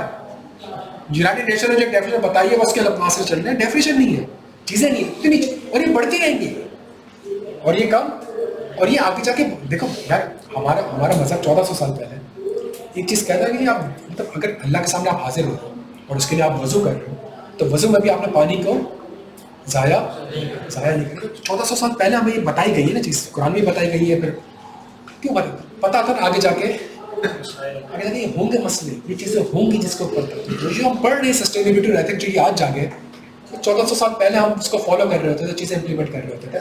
तो इस चीज़ से अंदाज़ा लगाओ सस्टेनेबिलिटी से रिलेटेड चीज़, तो वो चीज़ें जो 1400 साल पहले हमें चीज़ें बता दी गई हैं या फिर कर दी गई हैं। मैं सॉरी में तीसरी सबसे बड़ी जंग किस में होगी, पानी ऑयल में नहीं होगी। तीसरी सबसे बड़ी जंग होगी किस चीज़ के ऊपर होगी, कोई रीज़न होगा ना कि अल्लाह ने यार जब ये दुनिया बनाई, जो 70% 75% पानी रखा हुआ है और 25-30% जो है वो आपका क्या कहते हैं लैंड रखा हुआ है, फॉरेस्ट रखा हुआ है और रखा हुआ है, तो जो तीसरी सबसे जंग अजीम होगी वो किस चीज़ के ऊपर होगी, पानी। इंडिया भी क्या हरकत कर रहा है, दुनिया बनाई इस तरीके से कि जी वो एट दी एंड एक जगह का पानी होगा तो जाके नीचे जो है सारे के साथ। तो अभी DHO कोजन का नाम सुना है, DHO कोजन आर्मी वालों ने एक प्लांट बनाया था और उन्होंने कहा कि जब तीसरी जंग अजीम पानी पे होगी तो एक काम ये करता है, एक ऐसी मशीन बनाए जिससे समंदर का पानी जो है वो पीने का पानी बन जाए। फैक्ट है, वो मशीन मेल फंक्शन कर गई, वो ऑपरेट, और वो महंगा है, वो सस्ती मशीन नहीं है, और उसमें कोई फाइनेंशियल फिजिबिलिटी का मसला आ गया, टेक्निकल फिजिबिलिटी का मसला आ गया, तो कंपनी भी खैर बंद हो गई, उसमें कोई इनका डिस्कस वगैरह में डाले, सब कुछ करे। लेकिन आगे जाके वो जो एक मशीन है जो 2008 में लोगों ने खरीदी थी, इनको मतलब अगली चीज़ ये कि जी किसी तरीके से समंदर के पानी को आप पीने का पानी, और ये है लेकिन ये बहुत महंगा पड़ रहा है, तो ये पानी की मतलब वो इतनी कॉस्ट महंगी पड़ रही है कि वो ऑयल से महंगा पड़ रहा है पानी की बोतल, अगर पानी को कन्वर्ट, उसके अंदर जाहिर बात एनर्जी कंज्यूम होगी, सब कुछ होगा। तो अगली जो जंग अजीम होगी वो किस चीज़ के ऊपर होगी? पानी के ऊपर। क्या बात समझ आ रही है? और ऐसी चीज़ नहीं कि कोई चैंपियन बैठे और तुम पीछे रह गए, ऐसा नहीं है भाई।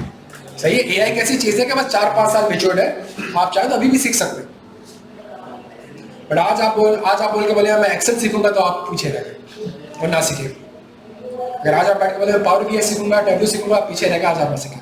हाँ, लेकिन आपने अगर आप इस एज पर और आपको लगता है कि आपकी पढ़ने लिखने की एज है और आपकी सीखने की एज है, तो इसमें बैठ के आप definitely AI, generative AI, sustainability कर सकते हैं।